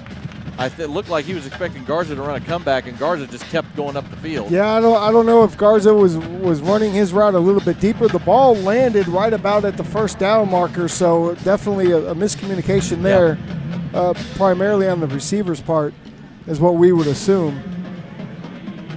Garza was running a go route up the sideline, and it could have been a read route, comeback, right? Yeah, I mean, you get some of those go comeback read routes, and sometimes you don't see it the same page. That's what happens. 3rd and long now for the Marauders.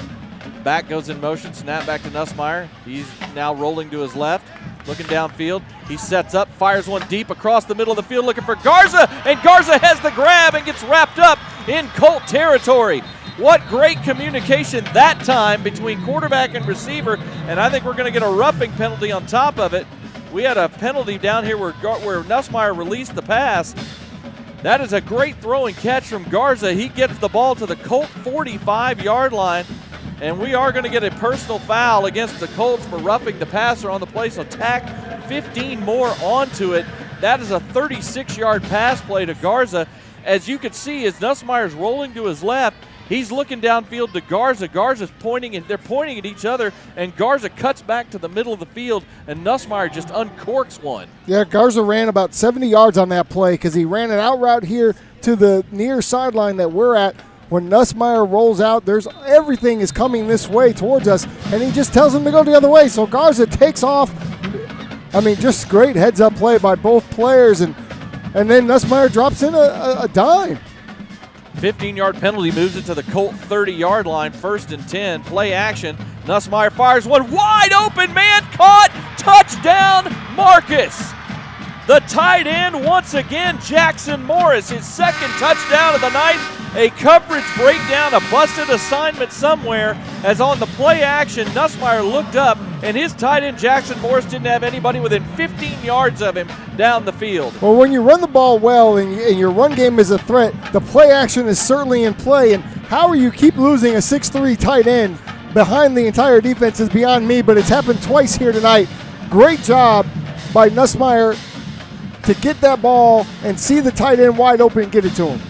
The extra point is up, and it is good. 9:18 to go in quarter number 3. The Marauders have restored that 2-score lead. They lead 27-14. You are watching Marcus Football Nights.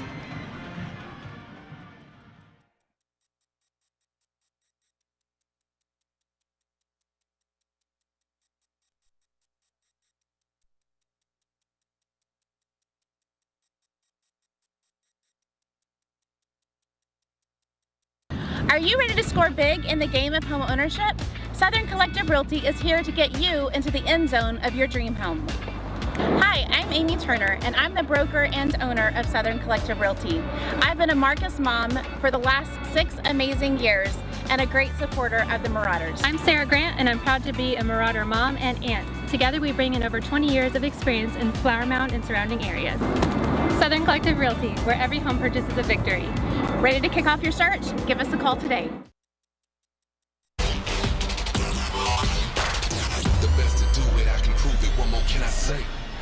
Back here at Choctaw Stadium in Arlington, as the Marauders get on the board to start the 3rd quarter kickoff, fielded at the 1-yard line, up the far side, up past the 25, and then knocked out of bounds right at about the 27.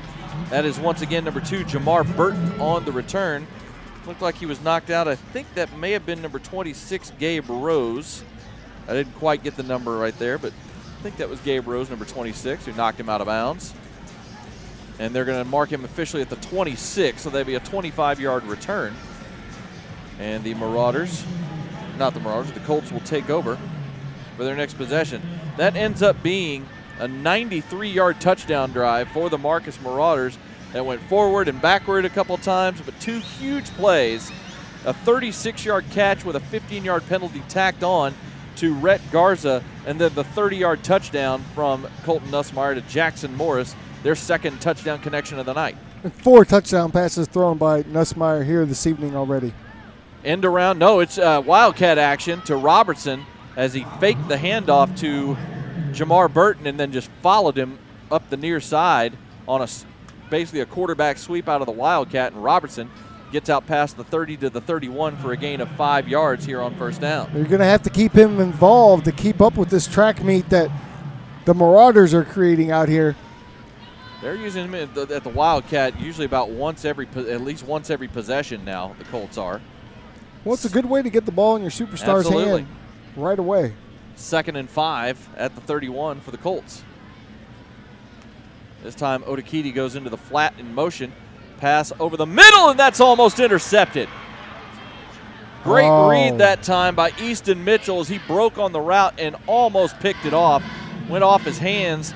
The receiver did a good job. I think that was Robertson playing a little defense. Looked like he grabbed Mitchell right as he was trying to catch the ball, and may have saved an interception right there. Great break on the ball, though, and that's what you want to see. Still 3rd and medium. Yep. Not a bad position for Arlington to be in. 3rd and 5 for the Colts at their own 31-yard line. Here in quarter number 3, they go with a stack set on the far side. Hand off to Otakiti, going over right guard, gets through the hole, but then just gets stood up by a group of Marcus Marauders led by number 33, Will Harrison. And they stop Otakiti about 2 yards short of the first down at the 34. Looked like there might be something there, but then the Marauders just filled the hole and stood everything up and kept Otakiti from getting that momentum going. And they're not even thinking about this, Jacob. Yep. They are going for this. They're leaving the offense on the field at their own 34th, 4th and 2 for the Colts. At this point, I feel like their confidence in stopping the Marauders' offense is slipping. Tight formation. It's going to be a fake. It's going to be a pitch to Robertson on the end around. He's going to get the first down. He's far up the sideline, out past midfield and into Marauder territory, down at the 44-yard line. That is a great play call right there. They had Robertson lined up as a single wide by himself. Everybody else was bunched tight up. They fake the handoff to Otakiti and pitch it to Robertson coming the other way on the end around, and it worked like a charm. Great job on the play call. Brilliantly designed play. Yep. It's questioning why no one is following number 45 wherever he goes. I don't think he went in motion, though. It was just well, right no, off the not snap. in motion. Yeah. He just went. Now they're going to swing it out to Otakiti on a little bubble screen. He finds room up the sideline, inside the 35, inside the 30. Great blocking on the outside. Great running by Otakiti, and he's down to the Marcus 29. It's a gain of 15. So you get the 2 big play guys are making plays. You get 22 on a run by Isaiah Robertson. Now you get 15 on a little swing pass out to Otakiti. Well, that's their 1-2 punch, Jacob, right? Yep. Body blow, getting ready for the knockout. So the Colts now getting things going. It took a 4th down conversion, but they've gotten things going here. 1st and 10 at the Marcus 29. 45, then 34, then 45, then 34. Otakiti goes in motion again out to the flat. Now a deep pass over the middle, and that's over everybody. Incomplete. He was once again, he wasn't going for Robertson that time. Looked like he was going for Tayshawn Ghostin. He was, number 3, Tayshawn Ghostin. Went on a deep post. The coverage, I should say, the coverage was there by number 18 for the Marcus Marauders, Taylor Haslam, but that pass was over everybody. Yeah, that pass just sailed a little bit on him. I mean, he had a chance. The coverage was certainly there, but a perfectly thrown ball maybe gives you an opportunity. Yeah, that ball just sailed over everyone's head. Throws that one more in a line. Burton, I think, had inside position possibly. 2nd and 10. Otakiti with the handoff, and he is dropped behind the line of scrimmage as that was number 33, Will Harrison, and number 28, Vincent Bowie, coming up to make the stop, and they drop Otakiti for the loss of a yard. Yeah, that's how you come up and stop the run. That's what we've been used to. Great job that time to come in, fill all the gaps, and give Otakiti no place to go. They spread it out 4 wides, 2 to each side here on 3rd and 11 at the Marcus 30. 6:51 to go here in the 3rd quarter. Cravens takes the snap, fires one over the middle, or out to the near side, and that's caught.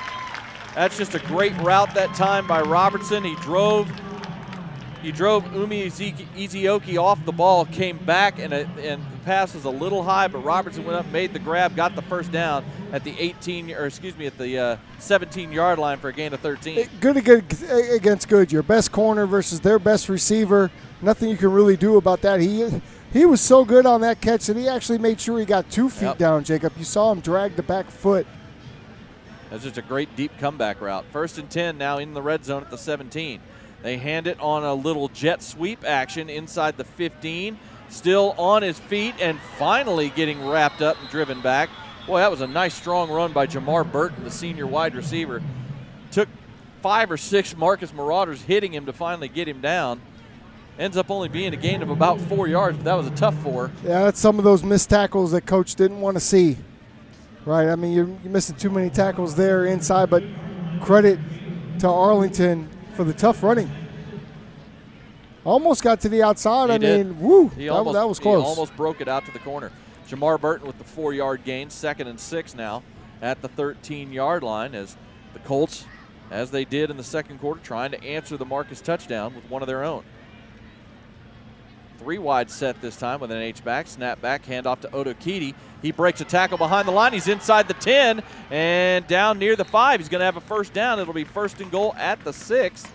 A 7-yard run from Otokidi. Looked like he might get wrapped up at the line of scrimmage, but he was able to break through the tackle attempts and get a nice strong run of 7 yards. Well, you can see the Marauder defense is getting a little tired of tackling this kid. He is running hard. He's not the biggest kid on the paper, but he's running big out there tonight, and he's running through tackles like crazy, and he just ran through 3 more on that play.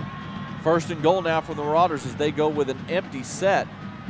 Now Otokidi comes in motion into the backfield. Snap back, Cravens looking downfield. Rolling to his right, fires back over the middle, and it's over everybody and incomplete.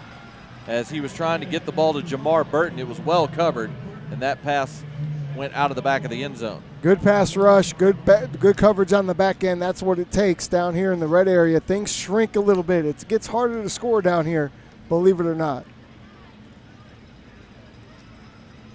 Checking into the game is number 28, Keelan Wilson, the tight end. As they're going to go with a little bit of a bigger formation here on 2nd down and goal from the 6. They're going to line up Robertson in the Wildcat here with Otokidi next to him in the backfield. Snap back, fake. Robertson takes the ball, makes a move inside the 5 and into the end zone for the touchdown. That kid's got moves. He showed him off right there as he faked the handoff on the zone read action to Otokidi.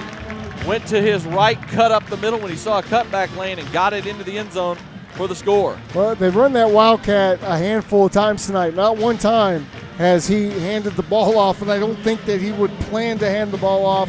That's number 45, Isaiah Robinson. We know he hasn't handed it off one time. Not one time. I don't think he's going to, so maybe we need to make it a little bit of adjustment just on that formation.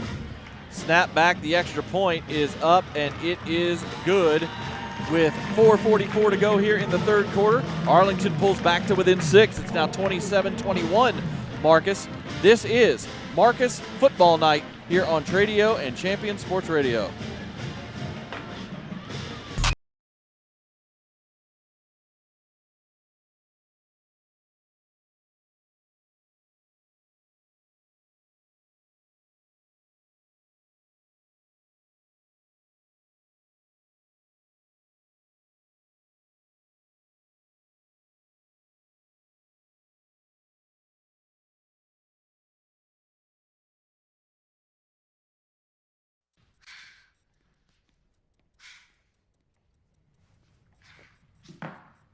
Give me a beat.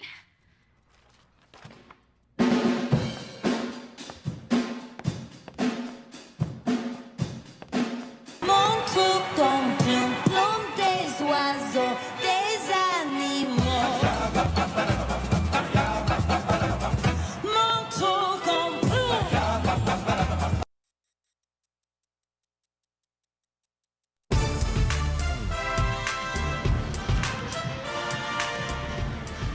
The Arlington Colts go 74 yards on that most recent touchdown drive to pull back to within 6. It's now a 27-21 ball game. Kickoff is to the goal line. Austin Allen takes it out of the end zone, breaks the tackle, up to near the 15, but great coverage once again by the Arlington Colts as they are able to get downfield fast, and they get Austin Allen at the 14-yard line. There must be a method to the madness to take it out of the end zone like that, but so far we have not been able to see what that method is quite yet. Yeah, I mean, it's only a yard. He's only a yard deep in the end zone. I'd return that too, but that's just really good coverage as the Colts are getting down there fast. And the Marauders will start deep in their own end again at their own 14. Now, last time they went 93 yards for the touchdown. That Colts drive went 74 yards with a 6-yard touchdown run by Isaiah Robertson to finish things off. His second touchdown of the night. First, he had one through the air in the first half, and that one on the ground. Colton changing the play at the line of scrimmage. Under center, it's going to be a handoff to Kelly Ikipi, trying to get to the outside and just nowhere to go. He's going to get a yard of forward progress to the 15, but that's it before he gets wrapped up. As there's a gaggle of tacklers back there for the Colts. Number 4, Caleb Olabodi, along with number 11, Drew Vance, in on the stop that time, 2nd and 9. Arlington has done a good job defensively of keeping that run in check for a lot of times here tonight. They haven't really been able to get off on a consistent type of running game. Now the Colton's in Nussmeier's in shotgun, handoff again up the middle. Kelly Ikipi breaking tackles, and he gets out past the 25. And it's going to be a 1st and 10 for the Marauders. Great run that time. And that's what we've seen. We've seen those big 10, 12-yard bursts. What we haven't seen is a lot of 3, 4-yard positive runs over and over again, but we have seen some of those 10, 11, 12-yard bursts. That's an 11-yard run for Isaiah Kelly Ikipi to get it out past the 25, 1st and 10 at the 26. Shotgun, 3-wide set this time for the Marauders. Nussmeier takes the pass, looking downfield. He's going to fire one deep up the sideline, has a man, and that pass is going to be incomplete. That one was a little bit short that time, put a little too much air under it. Tell you what, that was a really good route by Cooper Campbell. He had his man beat up the near sideline, but that pass was just a little bit too short. Yeah, I think you said it right the first time. A little bit too much air on that ball. If he puts that ball out there, I mean, we're looking at another touchdown, 5th of the game, but he just a little bit too much air on the ball. And that's just a young quarterback. Sometimes when you get those deep balls, you tend to see to put it up a little bit too much. He'll learn, and he'll learn from that as he gets more experience. Kelly Ikipi goes in motion. Nussmeier fires one over the middle, and it's just off the fingertips of his tight end, Jackson Morris. He had him on a seam route right over the middle of the field, and the pass was just a touch too high, and Morris couldn't bring it down. Well, I think Morris will tell you he needs to catch that ball. It hit him in both of his hands. Yes, the ball's a little high, but these tight ends these days, they have a catch radius. And the ball hit him in stride. He needs to catch that. By the way, that previous play, it was Rhett Garza who was on the deep route up the sideline, and he's the one who's down on the sideline for Marcus right now. I think he might have been cramping up as they were trying to stretch him out, trying to stretch out that calf or that hamstring. Looks like he may be okay, but he's over on the sideline right now. 3rd and 10 now. Nussmeier dropped back, firing one, and that pass going to be caught for the first down. Nice little comeback route that time by number 10, Jack Bayer. And they move the chains as they get the ball out to the 40 for a gain of 14. Excellent route by Bayer as he gets on the corners, outside shoulder, is able to get on that comeback out, and then the timing by Nussmeier to get the ball out at the perfect time to hit him on his break, get the easy first down. So despite the 2 missed connections on the previous 2 plays, Nussmeier was able to find his man on 3rd down. 1st and 10 for the Marauders at their 40-yard line. This time, man in motion. They hand it to Isaiah Kelly Ikipi going over the left side, and he's gone, folks. See you later. It's going to be a house call for Isaiah Kelly Ikipi. 60 yards to the house for the Marcus Marauders. Well, talk about a shot play. There it is. That wasn't 10, 11 yards. That was all the way to the house. What a great run. Great blocking up front. They create a massive hole. He makes one cut with his foot in the ground, and Kelly Ikipi is off to the races. That was just a little delayed handoff. He went to the, he cuts it out to the right. As soon as he sees the gap, he plants his foot, accelerates up the field, and was hardly touched on that 60-yard run. And right now, these two offenses are going punch for punch. Yeah, it seems like the defensives just decided to take the rest of the night off. The offenses have come out to assert themselves. And the Marauders, unusual. Yeah, and the Marauders are going to go for 2 now, up 12 here in the late third quarter. Shotgun, snap back to Nussmeier. Looking to the end zone, fires one to the corner, and can't find anybody open. Might have been looking towards his tight end, but that was just good coverage by Arlington that time. Just a mush of people. What I was going to say, it's uncommon for the offenses to be kind of hitting on these sorts of cylinders this early in the season, but we're seeing it on both sides. So the Marauders don't get the conversion, and their lead is extended, but it's only up to 12 points now with 2:45 to go here in the third. The Marauders now have a 33-21 lead. Both defenses right now trying to see if they can come up with some answers for both of these offenses who have really turned it on. The Marauders honestly have had it going pretty much all game tonight. It's been the Colts who have really turned it on since the second quarter. And the Marauders right now, but like I said, both teams are answering each other. The Marauders had that 2-score lead early. Marcus gets back within, or Arlington gets back within 7. Marcus answers. Arlington gets back within 6. Marcus answers.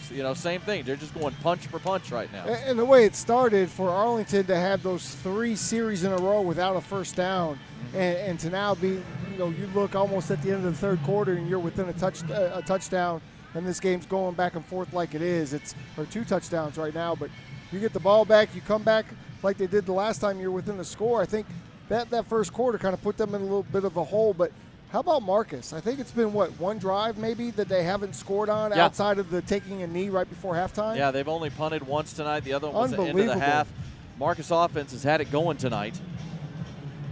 And See, I can't do math. That's why I said 1 score. 33-21 is more than that. One score. That is 2 scores.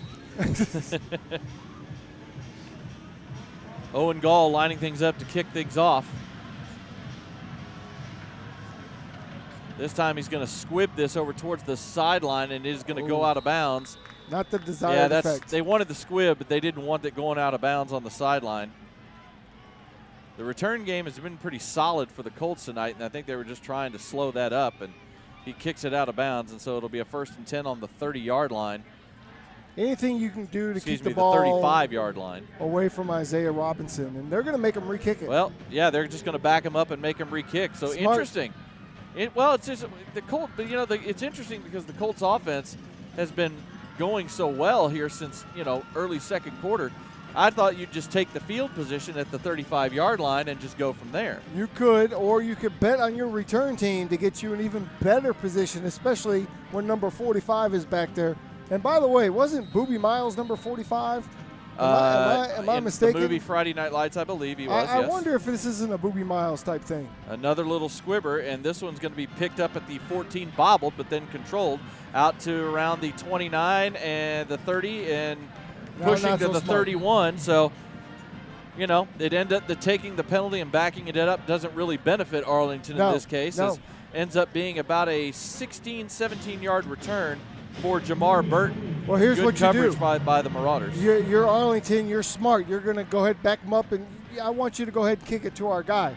Well, we're Marcus, and we're smarter. We're still not going to kick it to your guy, and we're still going to keep you in that same field position. To be fair, on the kickoffs tonight, they've kicked it to Burton every time. Yes. Robertson had that punt return that set them up in Marcus territory, but they've been kicking it away from Robertson all night. As they should. Yep. 1st and 10, they give him forward progress at the 32. Little swing pass out to little bubble screen out to the far side. The slot receiver, Burton, makes the catch, but Marcus is just all over it, and they wrap him up for a yard loss behind the line of scrimmage. Well, you got to be strong in there, Jacob. Did you see, and it's hard for us to see, hopefully you could see it at home, but he had that ball, and everybody was grabbing it. Yep. Everybody was in there trying to get their hands. There's about 4 or 5 guys in there trying to get that ball out of his hands, and he won't let it go. Fantastic work there.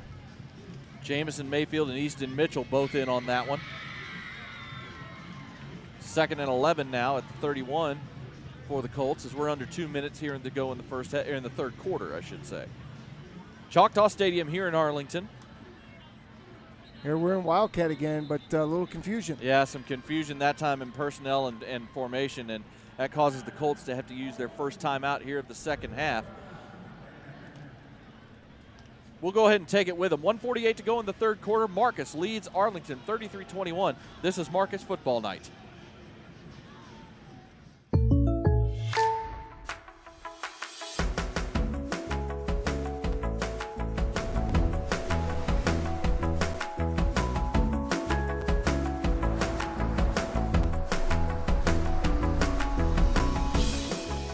The State Farm Personal Price Plan helps you create an affordable price just for you. Contact Mike Bean for your personal price plan today.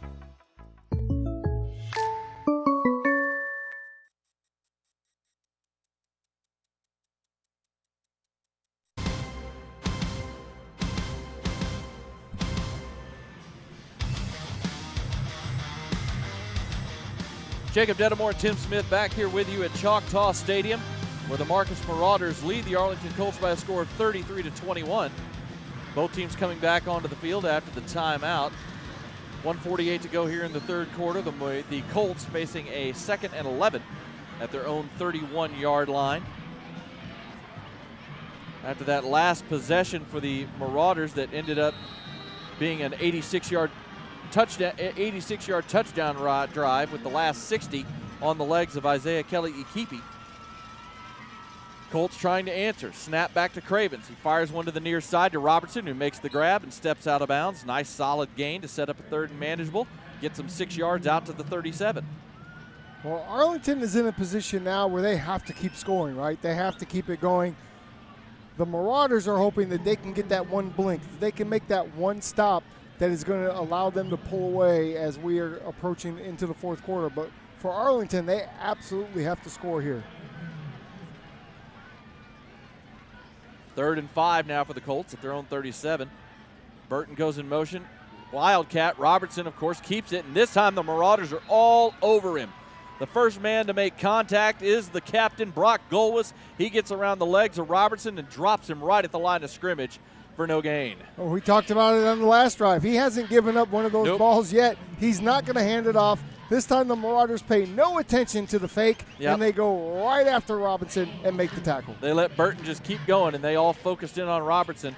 And right now the Colts offense is staying on the field here on 4th and 5 from their own 37 with just over a minute to go here in the third. I think you have to. You've proven that you can't stop this Marauder offense, so you have to continue to put points on the board. 4 wide set. Cravens in the shotgun with Otakiti in the backfield. Snap back.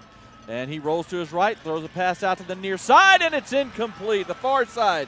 He was trying to hit Isaiah Donaldson on a little quick out, a little waggle out of the shotgun, and he just threw it too far out in front, and the Marauders get the turnover on downs. Well, and that's the blink. That's the blink that if you're the Marauders that you're waiting for. Now offensively, you come out, you don't force anything, but you're thinking touchdown. You're thinking put this game up by 3 scores, call it a night. Marauders have a chance to really put some distance between themselves. You know what? I go right now, Colts Jacob. here. I go right now. I go right now to the end zone. I'm taking a shot. Why not? Change the pace, right? The defense wasn't necessarily ready to be out there yet. Snap back, play action, Nussmeier. Here comes the pressure. He gets rid of it. Going downfield, has a man, and it's not incomplete. He was trying to hit number 1, Charlie Burgesson, who has a touchdown in the game tonight, and Burgesson couldn't come up with the play. There was good coverage on the play that time by Dion Mays, number 8, the right cornerback. He was running step for step right behind Burgesson and may have helped break that play up. Again, just a little too much air on that deep ball, right? A little bit more, lead that receiver a little bit more. You took the shot to the end zone like we wanted. Thank you very much, but hey, let's connect on that next time. So 2nd and 10 now for the Marauders. This time they empty things out. 5 wide.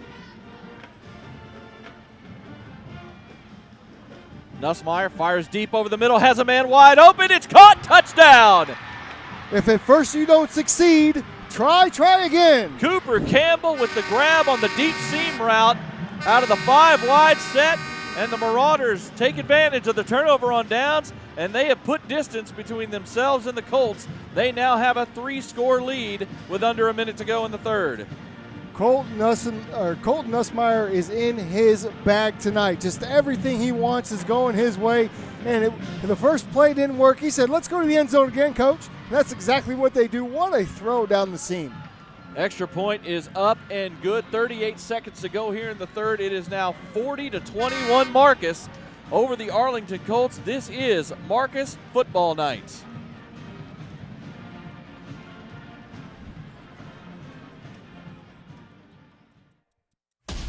Fans experience amazing at Marty B's restaurants.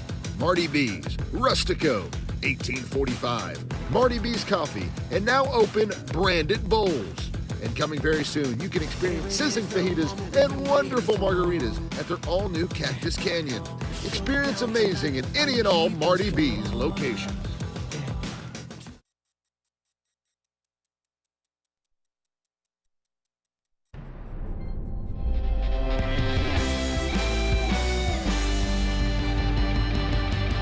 Back here at Choctaw Stadium, it is Marcus football nights here on Champion Sports Radio and Tradio, and the Marauders connect once again. Colton Nussmeier with his 5th touchdown pass of the evening as he connects this time with senior wide receiver Cooper Campbell on a 37-yard bomb as they take advantage of the turnover on downs. And they now have extended this to a 3-score game. It is 40-21 Marcus. Squib kick, and that's going to be picked up by one of the upbacks at the 27-yard line. Running over here to the near side, getting knocked out at the 35-yard line. And on the return that time, it was actually the backup quarterback, the punter, Ethan Alvarez, number 16. Number 16 makes the great tackle there, or great return rather. Colton Nussmeier, 5 touchdown passes tonight after being dehydrated a week ago and having to come out and surrender his position to Jake Torkinson, who did a great job last week, by the way.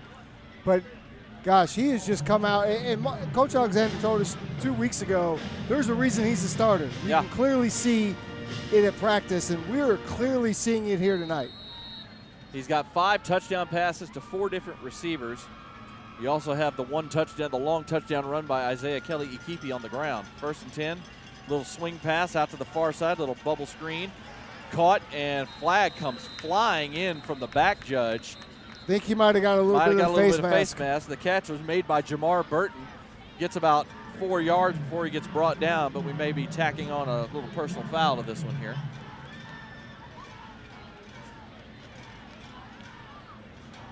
That is the case, as we're going to add a 15-yarder to the end of this play. So that's going to move the ball into Marcus territory to the 47-yard line, where it'll be 1st and 10 for the Colts. 26 seconds to go here in the first quarter, or in the third quarter, I should say. Nussmeier now unofficially is 10 of 17 on the night for 238 yards and 5 touchdowns. And again, he's got those to 4 different receivers. That's how legends are made, Jacob. 3 receivers to the near side, single receiver up top. Odokiti goes in motion. They swing it out to him on a screen to the back. Odokiti gets wrapped up after a no gain, actually. They're able to stop him at the line of scrimmage. Marcus attacked that screen really well that time, fought through the blocks and dropped Odokiti at the line. Really nice play by the defense to keep that right in front of them, right? Because they've had a little bit of problem with those swing passes out there this evening. And that's going to do it for us here in the third quarter. We go to quarter number 4. The Marauders in control. They lead. We're going to keep it here in this third quarter break, and we're going to kind of review what we thought our keys to the game were tonight.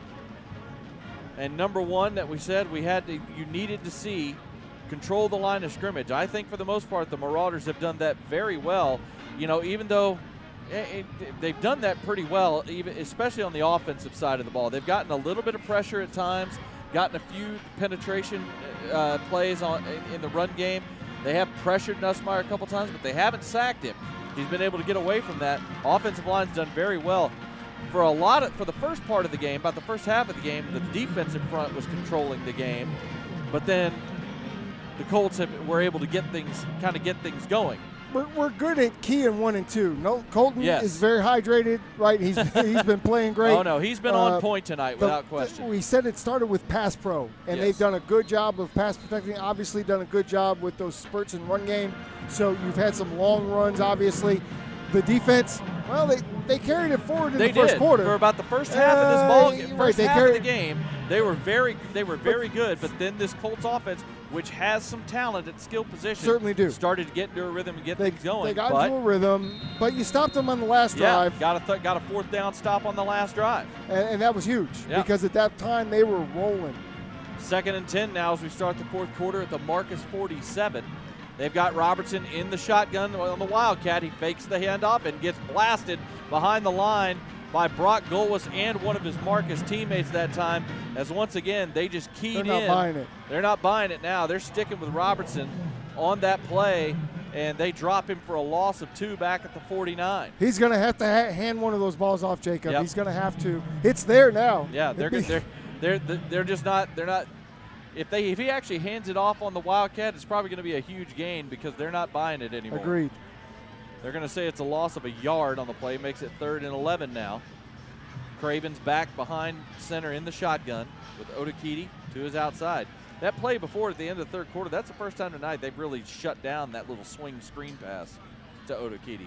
Now Cravens rolls, throws one towards the near sideline. A diving grab, no, incomplete. I thought the catch was made by Tayshawn Ghostin, but it went through his hands. Heck of an as effort. He was trying to make a diving grab on the sideline. He runs the comeback. He falls down. He's trying to get back on his feet and catch the ball at the same time. I mean, you can't fault the effort whatsoever. Yeah. Now it's going to be 4th and 11, and they're going to keep the. I mean, obviously you have to. Yep. That catch would have made it a 4th and manageable. Would have been about 4 or 5 yards for the 4th down here if he'd have made that grab. Ghostin, I'm referring to. But now the offense will stay on the field. They'll go with a 4-wide set on 4th and 11 from the Marcus 48. Cravens drops back, throws up, heaves one down the field, and it's going to be incomplete, but we're going to have a flag for pass interference. Robertson was trying to slow up and come back to the ball because it was thrown short. This could go either way, in my opinion, Jacob. Either way. It could, but 9 times out of 10, that's going to be called on the defense. And I think they're going to get Bradley Umi Izioki. Oh, I sure wish it for a grab. On an underthrown ball, and I thought this last night as I watched the Chiefs play. On an underthrown ball, I would like to see the pass interference penalty go away. Yeah, that's definitely going to be on the Marcus defense on Umi Izioki. And, again, that pass was underthrown a decent amount, and Robertson had to slow up and try to stop and come back, and as he did, you inevitably run into the guy that's Umi chasing Izioki's you. going by, and he just kind of grabbed him as he was going by to try and keep him from getting back to the ball, and the flag came out. So it's a 15-yard penalty down to the Marcus 32, 1st and 10. You essentially get rewarded for throwing a terrible pass. Yes, basically. And it's really not fair to the defender.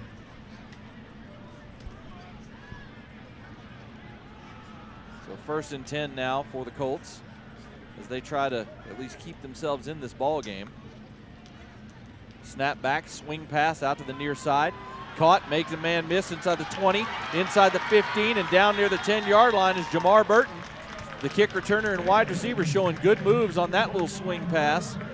And that's a guy that I think they need to get a little bit more involved. Every time he's touched the ball tonight, he's done something good with it. Yeah, he's got to get him more involved, I think, as this season goes on for He's got Arlington. good tackle breaking ability, good moves in the open field. Very, very quick. Takes very that quick. down to the 9. It's a gain of 23 yards for Burton, and it's now 1st and goal for the Colts. They go with 3 receivers to the far side of the field in this 4-wide set. Snap back, play action, pass over the middle, and it's a little too high.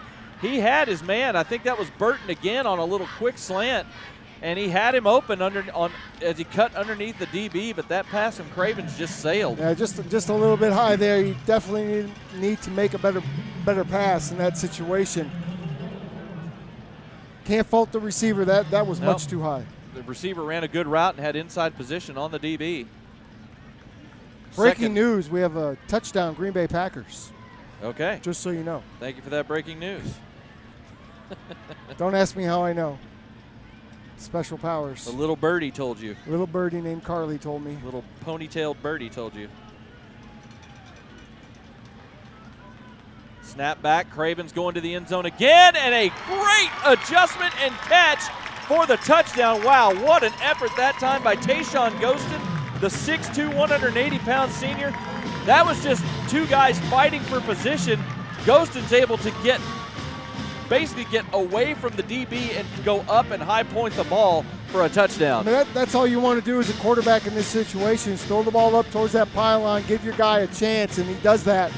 What a great drive by Arlington. Yeah. Because they know they have to have it. They just won't go away. That was not bad coverage at all by Taylor Haslam. Snap back, extra point is up, and the kick is good. 10:48 to go here in the fourth quarter. It's now Marcus 40, Arlington 28. You are watching Marcus Football Night here on Champion Sports Radio and Tradio.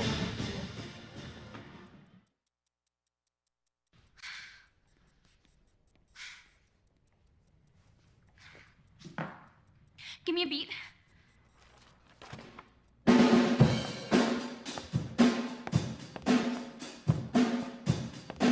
Montre ton plume, plume des oiseaux, des animaux.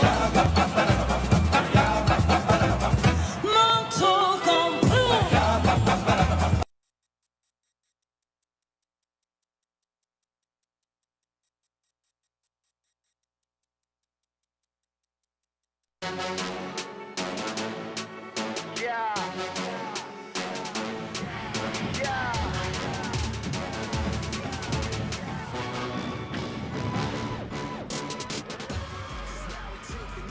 So the Colts answer the most recent Marcus touchdown as they end up going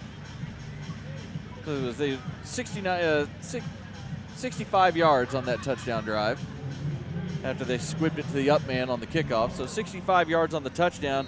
That drive was finished off with a 9-yard touchdown catch by number 3 Tayshawn Ghostin. And so, you know, the Colts are hanging around. Now they will not go away. They won't go away. That is for sure. And now you got to wonder what do they have planned for the kickoff here? Are they just gonna kick it? I'll tell you this: Marcus is looking for an onside kick. I would too. They have the hands team up. They have one man deep, and they do boot it deep this time. And they're just going to let this one go out of. They're going to have to get on it, and they don't. Oh no! Huge mistake there by the Marcus Marauders. That is a huge mental error right there. You got to at least follow that ball and make sure it goes into the end zone, and it didn't. It kicked up, and a Colt player, I believe it was number 24, Hayden White, who came down and covered it. A big mental mistake, and the Colts recover the kickoff at the Marcus 8-yard line. That is a live ball, ladies and gentlemen. You can't assume it's going to go out of bounds or go in the end zone. If you're going to go back there, you make the signal for that you're going to let it drop, but you've got to follow it and make sure it goes out. Oh my goodness! What a great bounce for Arlington. I mean, and that's just we saw a shot just now on the camera of Mike Alexander just shaking his head on the sideline. Oh, you can't believe it. I'm sure that's just a mental mistake. And now the Colts, who've been hanging around, have a chance to really make this a ball game again. First and goal on the 8-yard line after they recover the kickoff on a live ball. Shotgun, it is the Wildcat. Robertson fakes it, and he's going to score. That time it opened up right up the middle for him, his second touchdown run of the night, and he just dances into the end zone from 8 yards out, and it's a one-score game again. I mean, that was one of those sudden change moments. Defense nowhere near expecting to be on the field. They're on the bench talking about things. Oh, my goodness, just a disaster on that particular series of events. So now you're going to get a chance to do it again here in a second. Well, they were set up for the onside kick with one man deep, but the deep man had a brain fart, and it leads to an Arlington touchdown. This is odd. The kicker is getting set without the holder. The holder took a second to get out there. Snap is down, kick is up. Kick is good, and with 10:43 to go, the Marcus offense is going to have to keep things going because it's now a 5-point ball game, 40-35. Man, that is mean, this was a 3-score game just a minute ago. It was. We're going to take a quick break here. This is Marcus football night. Can you feel it? The paradigm shift. The rising intensity as the engines idle. Let the race begin. Fire up your appetite. Farm fresh beef, straight from the source, to our grill, and from the sea to your plate. All of our ingredients are fresh and made to order. Dine in today and taste the fast and furious difference. Order online or take it to go and fire up your appetite at F&F Japanese Grill.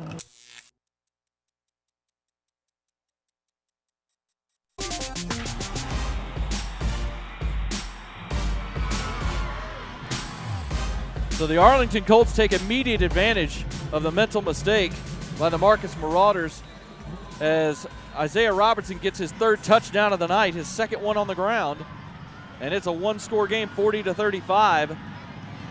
Special teams for the Marauders tonight have not been glowing. No, they have not. Let's just say that. Little squib kick here. It's going to be off the chest and then covered by the Marauders at their own 23. It was a line drive kick, not a squib. Almost another catastrophic. And it went off the chest of Mason Jones, the running back. I mean, he did the right thing. It was coming right at him, catch it on the fly, but it went off his chest, and the Marauders just covered it at their own 23 where they'll take over. Now, the good news is the Colts haven't been able to stop them on offense. Yeah, I mean, the great news is your kickoff return team is off the field, and your offense is on the field with the ball. That's a good thing. And like you said, Nussmeier's been unstoppable tonight. 1st and 10 for the Marauders. Nussmeier's going to go under center here on 1st down. And he'll hand the ball to Kelly Ikipi, who's going to get wrapped up for maybe a gain of a yard. Looks like it's going to be no gain, actually. That's okay. We've seen that a bunch tonight, 1 yard, 2 yards, and then the next play is 11 yards or 65 yards, whatever the case. Tackle made right at the line of scrimmage.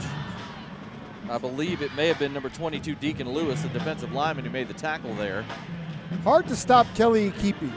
Well, I mean, you can contain him. He's had a great night. I mean, he's got 138 yards and a touchdown tonight. He's had a great evening on only now 16 carries. Snap back to Nussmeier. He steps up in the pocket. Now he's going to take off. He's up out to the 30, up to the 35, 1st down, all the way out to the 39, 38-yard line.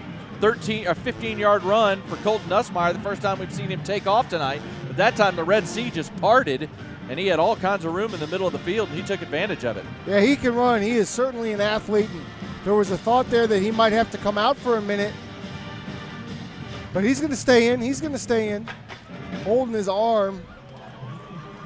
And right away, Jake Torgensen was ready to come in the game. But 1st and 10 now for the Marauders at their 38.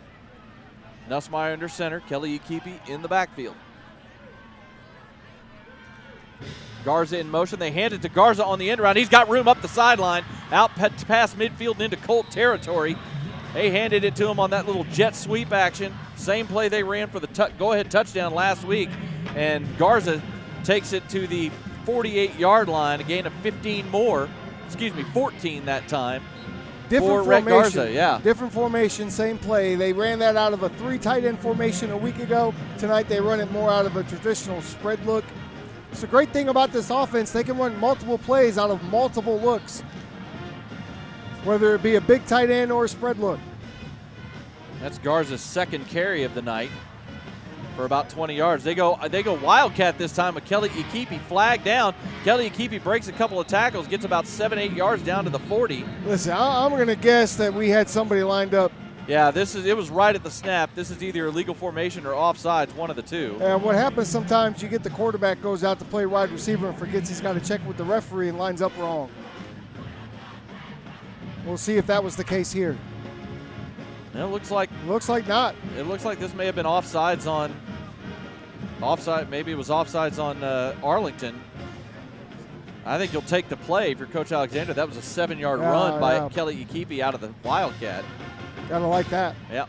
Well, it'll be interesting. They're trying to get a decision.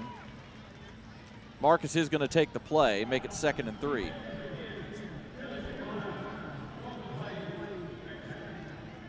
Actually, I didn't hear if they said there was offsides or if it may have been substitution infraction. I think they said offsides. Okay.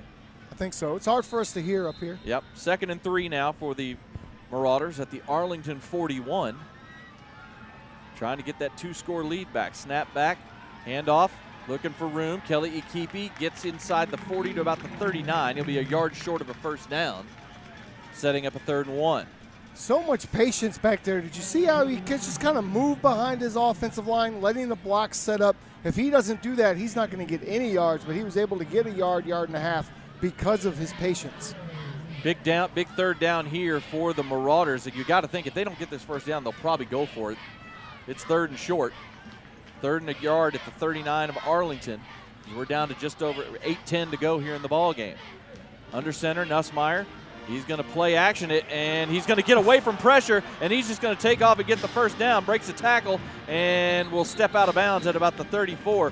Boy, they were going to try to run something a little tricky right there on 3rd and 1, but the pressure got in so fast. I believe that was number 44, Hayden Bostic, the defensive lineman who just came in untouched, and Nussmeier had to make him miss about 5 yards out behind the line, made a spin move and then just took off up the field and gets down to the 34 for a 5-yard gain. For the 2nd week in a row, we see a Caleb Williams-type play out of Colton Nussmeier. 1st and 10 at the 34 now after the great run by Nuss. Handoff to Mason Jones. He gets wrapped up just past the line of scrimmage, gain of about 2 as he gets taken down that time by the nose tackle, number 50, Toby Akintade. You know, I like how they're slowing things down, Jacob. My only complaint here, snap the ball with less time on the play clock. Take a little more time on the play clock. 13 seconds, 14 seconds. Let it get down into that 5-second area before you snap the ball. They end up only giving Mason Jones 1 yard on that carry instead of 2. 2nd and 9 now. Jones stays in the game at tailback.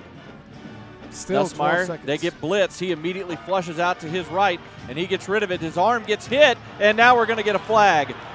2 of them come in as, wow, what a little bit of good fortune right there for the Marauders as the arm of Colton Nussmeier got hit as he squared up to try and throw that ball. And number 7, Cooper Campbell, saw it fluttering, so he stopped, and the DB just clotheslined him basically and took him to the ground. That's going to be pass interference. That'll be a 15-yard penalty and a first down. Make no mistake, not a good decision by Nussmeier to try to get that ball and throwing it into the traffic he was trying to get it to, but it works out in their favor because he does get hit, because the ball does flutter short. We saw it possession before last. Absolutely. On the last touchdown drive by Arlington, where an underthrown ball turns into a first down just because the DB grabs the receiver as he's flying by as the receiver stops to come back to the ball. It's one of the most difficult plays in football for a DB. If you don't have your eyes on the ball, there's no way you can defend that. It's almost impossible. If you're not looking back and seeing the ball coming. So move that ball down inside the 20, down to the 17, or just inside the 18-yard line. 1st and 10 for the Marauders. Mason Jones takes the handoff and goes over right guard. Not much room there, maybe a yard at most. Probably going to be no gain as the Arlington defensive front stops that up. Still not taking the time off the clock that they could, but well, the bottom line is they just want to get a touchdown here and get that 2-score lead back. Of course they do. 2nd and 10 at the 17.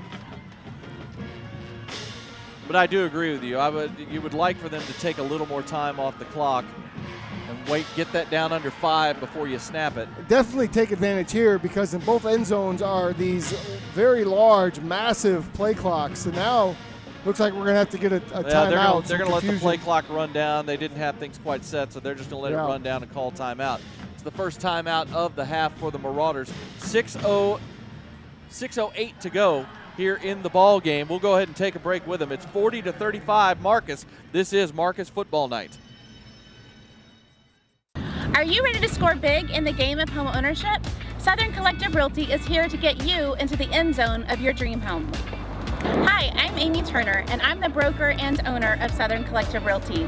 I've been a Marcus mom for the last 6 amazing years and a great supporter of the Marauders. I'm Sarah Grant, and I'm proud to be a Marauder mom and aunt. Together we bring in over 20 years of experience in Flower Mound and surrounding areas. Southern Collective Realty, where every home purchase is a victory. Ready to kick off your search? Give us a call today.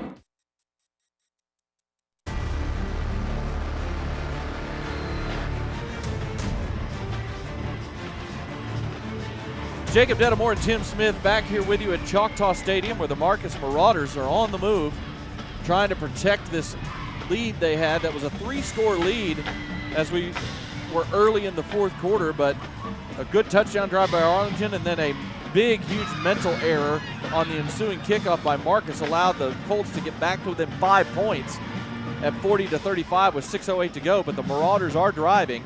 They have 2nd and 10 at the Arlington 17, trying to get that 2-score lead back. Nussmeier under center, Kelly Ikipi in the backfield. Snap back, backwards pass, and a throw into the end zone, and that pass is caught for the touchdown. Some trickeration by the Marauders as they brought in the backup quarterback, Jake Torgerson, lined him up in the slot. He went in motion. They threw a backwards pass to Torgerson, and he connects with the big tight end, Jackson Morris, for his 3rd touchdown of the night. Well, no one can seem to find the big 6'3" tight end when he's running routes. Well, that time the coverage was there, but the ball was better. It was yeah. a better ball. Great throw by Torgerson, coming off the bench, the first time he's thrown the ball all night. Great play call. Wow. Torgerson, who came in for the cramping Nussmeier last week and only ended up throwing a couple of passes, one of them being intercepted, but did a good job managing the offense when he came in. This time gets to come in, he lines up in the slot, goes in motion. Nussmeier throws him a backwards pass, and he connects with a beautiful throw to Jackson Morris for the score. And obviously a little easier than trying to play quarterback in that. You have one receiver you're trying to throw the ball to, just make a good throw. He makes an incredible throw. And we're going to have a false start here on the extra point. 6:03 to go in the ball game. The 17-yard touchdown pass from Jake Torgerson to his big tight end, Jackson Morris, who has 3 scores on the night now. But yeah, like you said, that time, somebody at least tried to cover him that time. Both of his 2 previous touchdowns, he was wide open. He is a talent. I'll tell you what, he's got great body control. They are debating whether to take hands. this penalty or not. It's an offside on, it's an encroachment penalty against Arlington, and Coach Alexander's debating whether to move this half the distance to the goal or not and go for 2, but I think he's going to go ahead and decline it. He is. Yeah, if you kick an extra point here, that puts you up 2 touchdowns for sure. So you want to go ahead and put that point on the board and make this a 12-point game. Snap back, extra point is up, and it is good. So 6:03 to go here in the fourth quarter. The Marauders have extended it back to a 2-score game. It's now 47-35.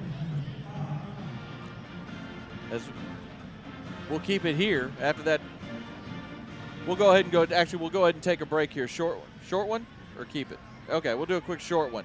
You're watching Marcus football on Fans experience amazing at Marty B's restaurants.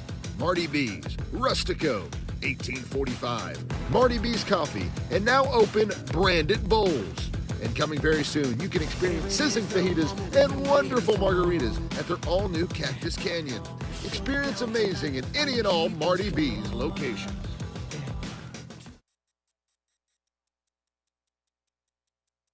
Just like an 808, hitting harder than you ever felt. Give my all until there's nothing left. Go for broke, this is not a joke. I can only hope to take another step. The Marcus Marauders go 77 yards on that touchdown drive. It ends on a bit of a trick play, the backwards pass from Nussmeier to his backup, Jake Torgerson. Then the backup quarterback throws a beautiful ball to Jackson Morris for the 17-yard touchdown, the 3rd of the night for the big tight end. And it's now a 47-35 ball game. Another little squib kick. It's going to be picked up at the 30 by one of the upbacks. It's Otokidi, and he is able to work his way up to the 40 before he gets brought down as the senior running back in there on the kick return team. So the Colts will start at their own 40 here, down 12. Caden Bowie, 5'9", 160-pound DB senior on the big tackle there.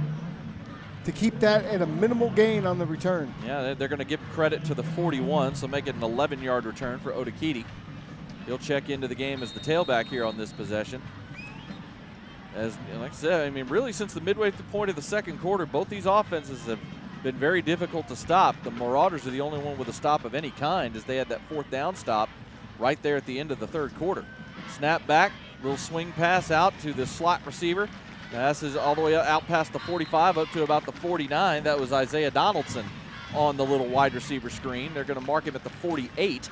That'll be a gain of 7, 2nd and 3. I imagine they're going to go as fast as they possibly can here. Yep, most definitely. I mean, you do not have a lot of time to waste. It wasn't a first down, so the clock didn't stop. Each team with 2 timeouts left here in this ball game.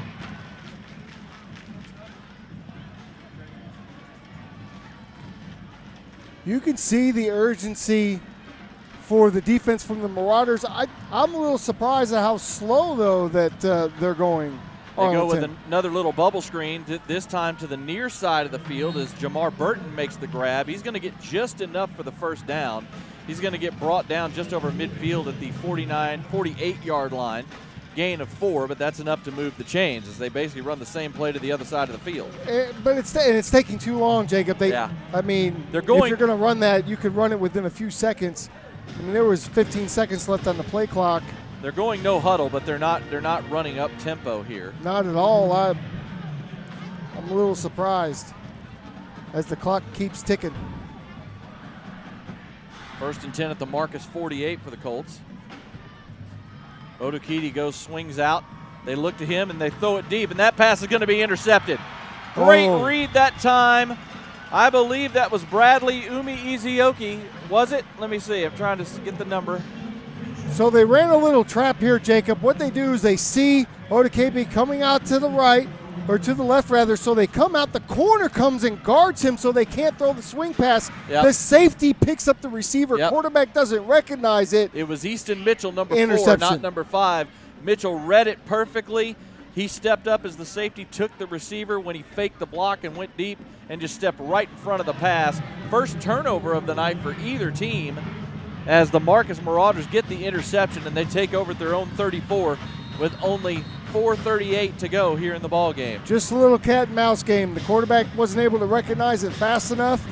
Interception Marauders, and that's probably going to be the ball game. Split back out of the shotgun here on 1st down. Snap back. It's going to be a handoff going around the far side. No room to run that time. As Torgerson is actually checked into the ball game at quarterback for this drive. He handed that off to number 23, Cade McKnight, who is checked in at tailback. They got some of the reserves in here.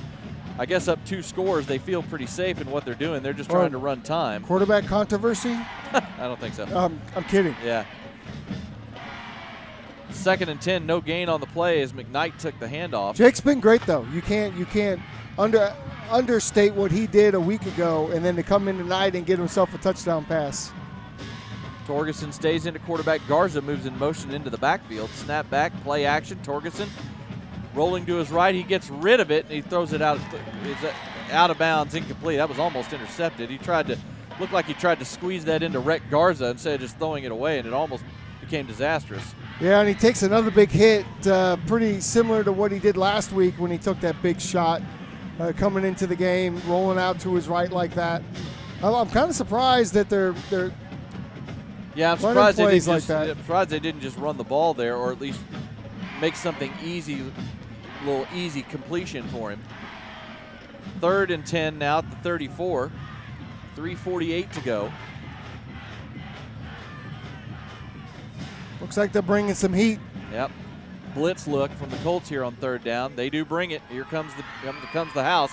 Torgerson steps up. He's got all kinds of room to run. He's out past the 45, midfield 45 to the 40, and steps out of bounds. Pushed out more likely by number 10, Dermon Cunningham, but he gets all the way to the 39 of Arlington.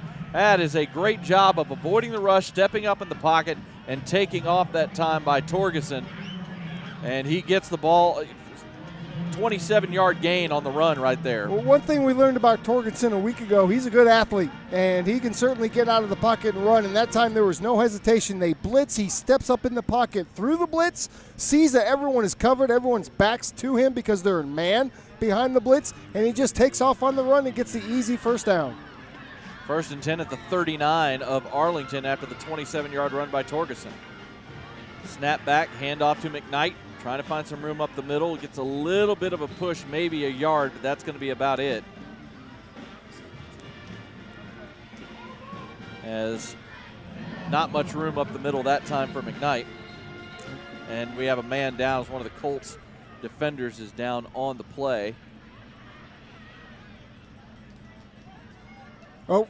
Can't quite see a number. Oh, wait, there we go. One of the Marauders linemen tripped over the paint on the grass and fell down. That's number 4, Caleb Olabode, the bandit. We hate to see that with Yeah. 3:22 left in this one. Hate to see any injuries coming down in this fourth quarter for sure. A lot of season left to go for both of these teams. A lot of promise for both I'll tell you football what, teams. going back to that scramble by Torgerson, that was a really big play because this is a 2-score game. Arlington still had 2 timeouts to play with. If he doesn't make that play, and get the first down there, Arlington could call a timeout. They're going to get the ball back on the punt, and who knows what happens from there. But that scramble is giving Marcus the opportunity here to possibly put this game away. I love how decisive he was on that. I love that he saw the blitz. He didn't panic. He steps up.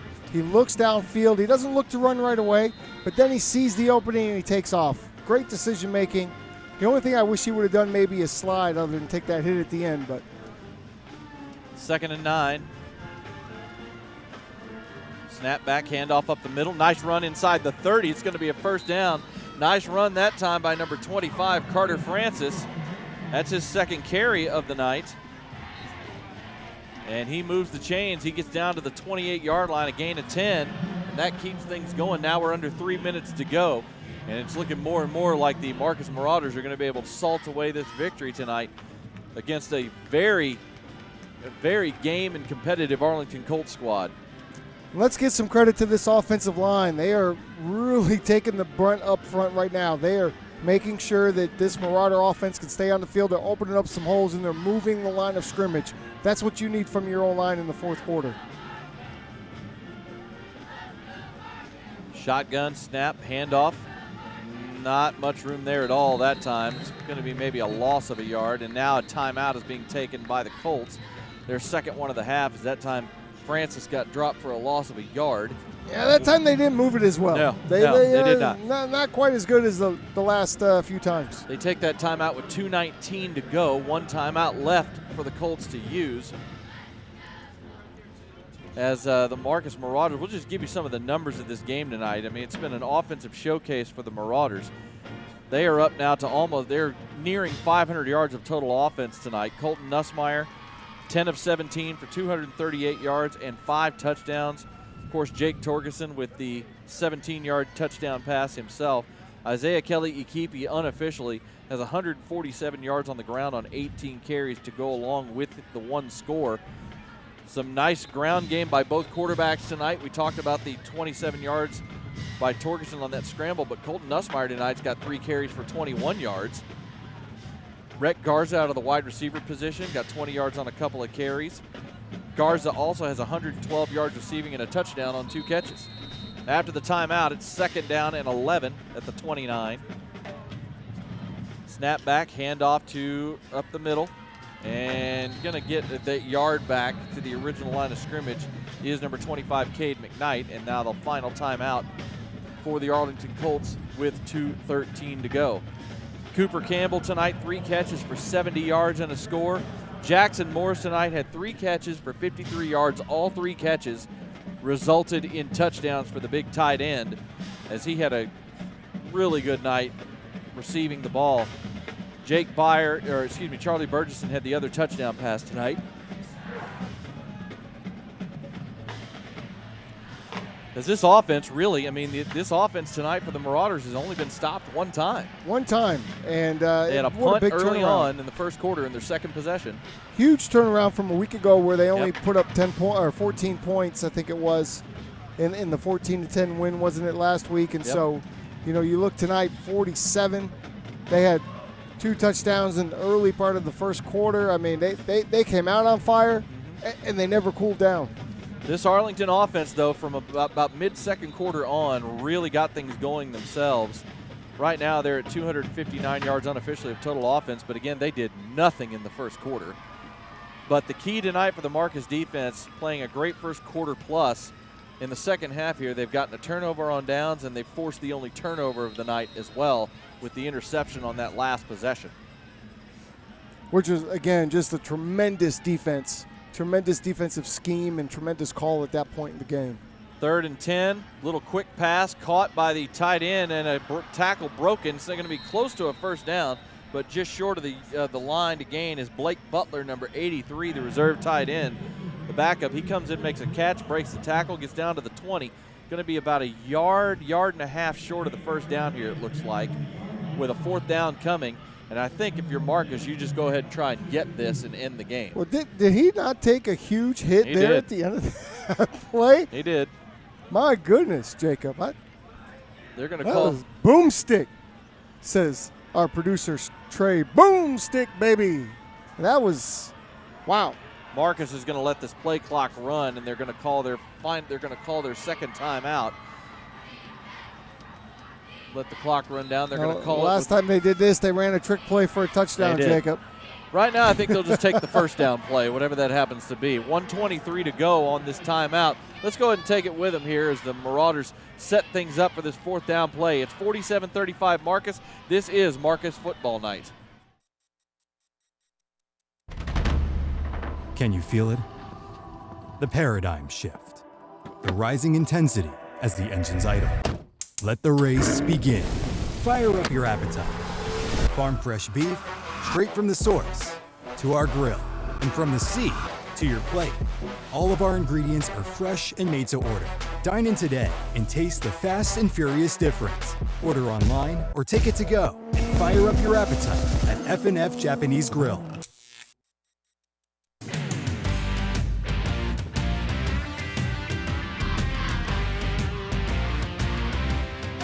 Both teams coming back on the field after the timeout. A minute 23 to go here in the ball game.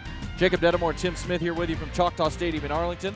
The Marauders face a 4th and 2 from the Arlington 20 as they're going to leave the offense on the field, try and get the first down and put this game away.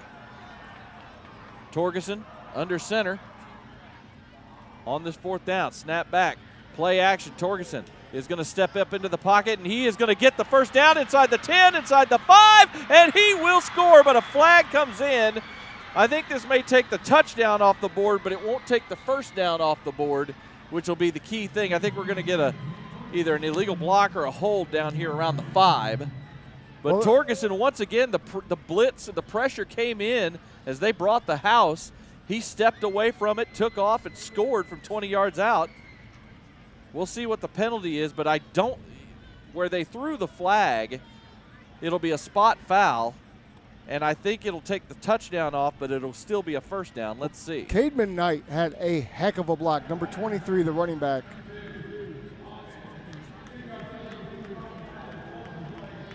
They called a block in the back. Okay, well, he signaled pass interference, and I was like, wait a minute, there was no pass. But, yeah, they're going to call it, I think it's a block. He did the two-handed instead of the one. Gotcha. But it's an illegal block, so it does take the touchdown off the board, but it's still going to be an 8-yard gain down to the 12 and a first down, and that will pretty much end the ball game. So Torgerson once again getting away from pressure, using his legs to get a huge first down, and now the Marauders will be able to just kneel it out here and get the win. I love the decisiveness from Torgerson to get up in the pocket and go get that first down, and his first step is so quick. Victory formation for the Marauders. One kneel down. They'll need one more here to salt things away. But I tell you what a great night, week 2 for the Marauders. The offense came in and was on point from start to finish and led the way. The defense was playing well early, got tested late, but came up with a couple of big stops when they needed them in the fourth quarter to help put this game away. And the bottom line is the Marauders are going to go into the weekend with a 2-0 record. A couple of big stops. You had the big stop and then the big interception where you really forced that interception. That wasn't necessarily a mistake on the quarterback. You forced that to happen. So you have to be proud. I mean, these teams in high school football today, they score a lot of points, Jacob. That's what they're built to do. That's what the rules are made for. I mean, it's a wide open game nowadays, so you're going to expect some of that, but the defense stood up when it needed to, and the offense was unbelievable all night. The final kneel down has been taken. Both teams are coming to midfield to get into the handshake line, and the Marcus Marauders tonight are going to head back to Flower Mound with a 2-0 record as they will get the win tonight over the Arlington Colts by a final score of 47-35. The big story of the night for the Marauders on offense was a great Week 2 performance from their sophomore quarterback, Colton Nussmeier, who threw 5 touchdowns tonight, 238 yards unofficially through the air and 5 scores. He also had a couple of key scrambles on the ground with 21 yards rushing. And you got to think outside of, outside of some things on special teams that happened, I think Coach will be overall pretty pleased with his performance. That mental error on the kickoff will drive him nuts. But beyond that, I think he'll be happy. I wouldn't want to be in the special teams film room tomorrow or whenever it is that they're going to sit down and watch the film. Offense, I think there's going to be a lot to talk about. I think there's still something to work on, particularly the inside run game, I think, is something that they're going to hone in a little bit. They had a couple of drops early, so certainly there's improvement there as far as catching the football, but very clean offensive game, particularly from the quarterback position, no turnovers. And then defensively, you got the big turnover when you needed it. Kickoff team was serviceable, although you had the one kick out of bounds. But special teams, I think, is the weakness right now on this football team. And they'll get that cleaned up before they get into district play, I'm sure. So the Marauders do go to 2-0 with a 47-35 win. They'll head back home next week to Marauder Stadium on the campus of the high school over in Flower Mound, as next week they will welcome in the Richardson Pierce Mustangs, as that'll be a 7 o'clock kick from Marauder Stadium, the final game of non-district play before the bye week, and then things will get going in District 5, 6A play. Any final thoughts tonight, Tim, on what we saw this evening here at Choctaw? I mean, thank the good Lord, right, for football. Yes. We're in Texas. We got lights. We've got the beautiful weather. This has been a great night, Jacob. Loving having this opportunity to be here and call these Marauder games and watching Colton Nussmeier as a sophomore come out here and tear it up. It's been a lot of fun. Great night for the Marauders as they get the win 47-35 over the Arlington Colts. For our producer, Trey Bell, and for my broadcast partner, Tim Smith, my name is Jacob Dedamore. Your final score, once again, the Marauders get the win over Arlington tonight, 47-35. We'll see you next Friday night back at Marauder Stadium for the matchup, the final non-district matchup of the season, as they host the Richardson Pierce Mustangs. Until next weekend, everybody, have a great weekend, and good night, everybody.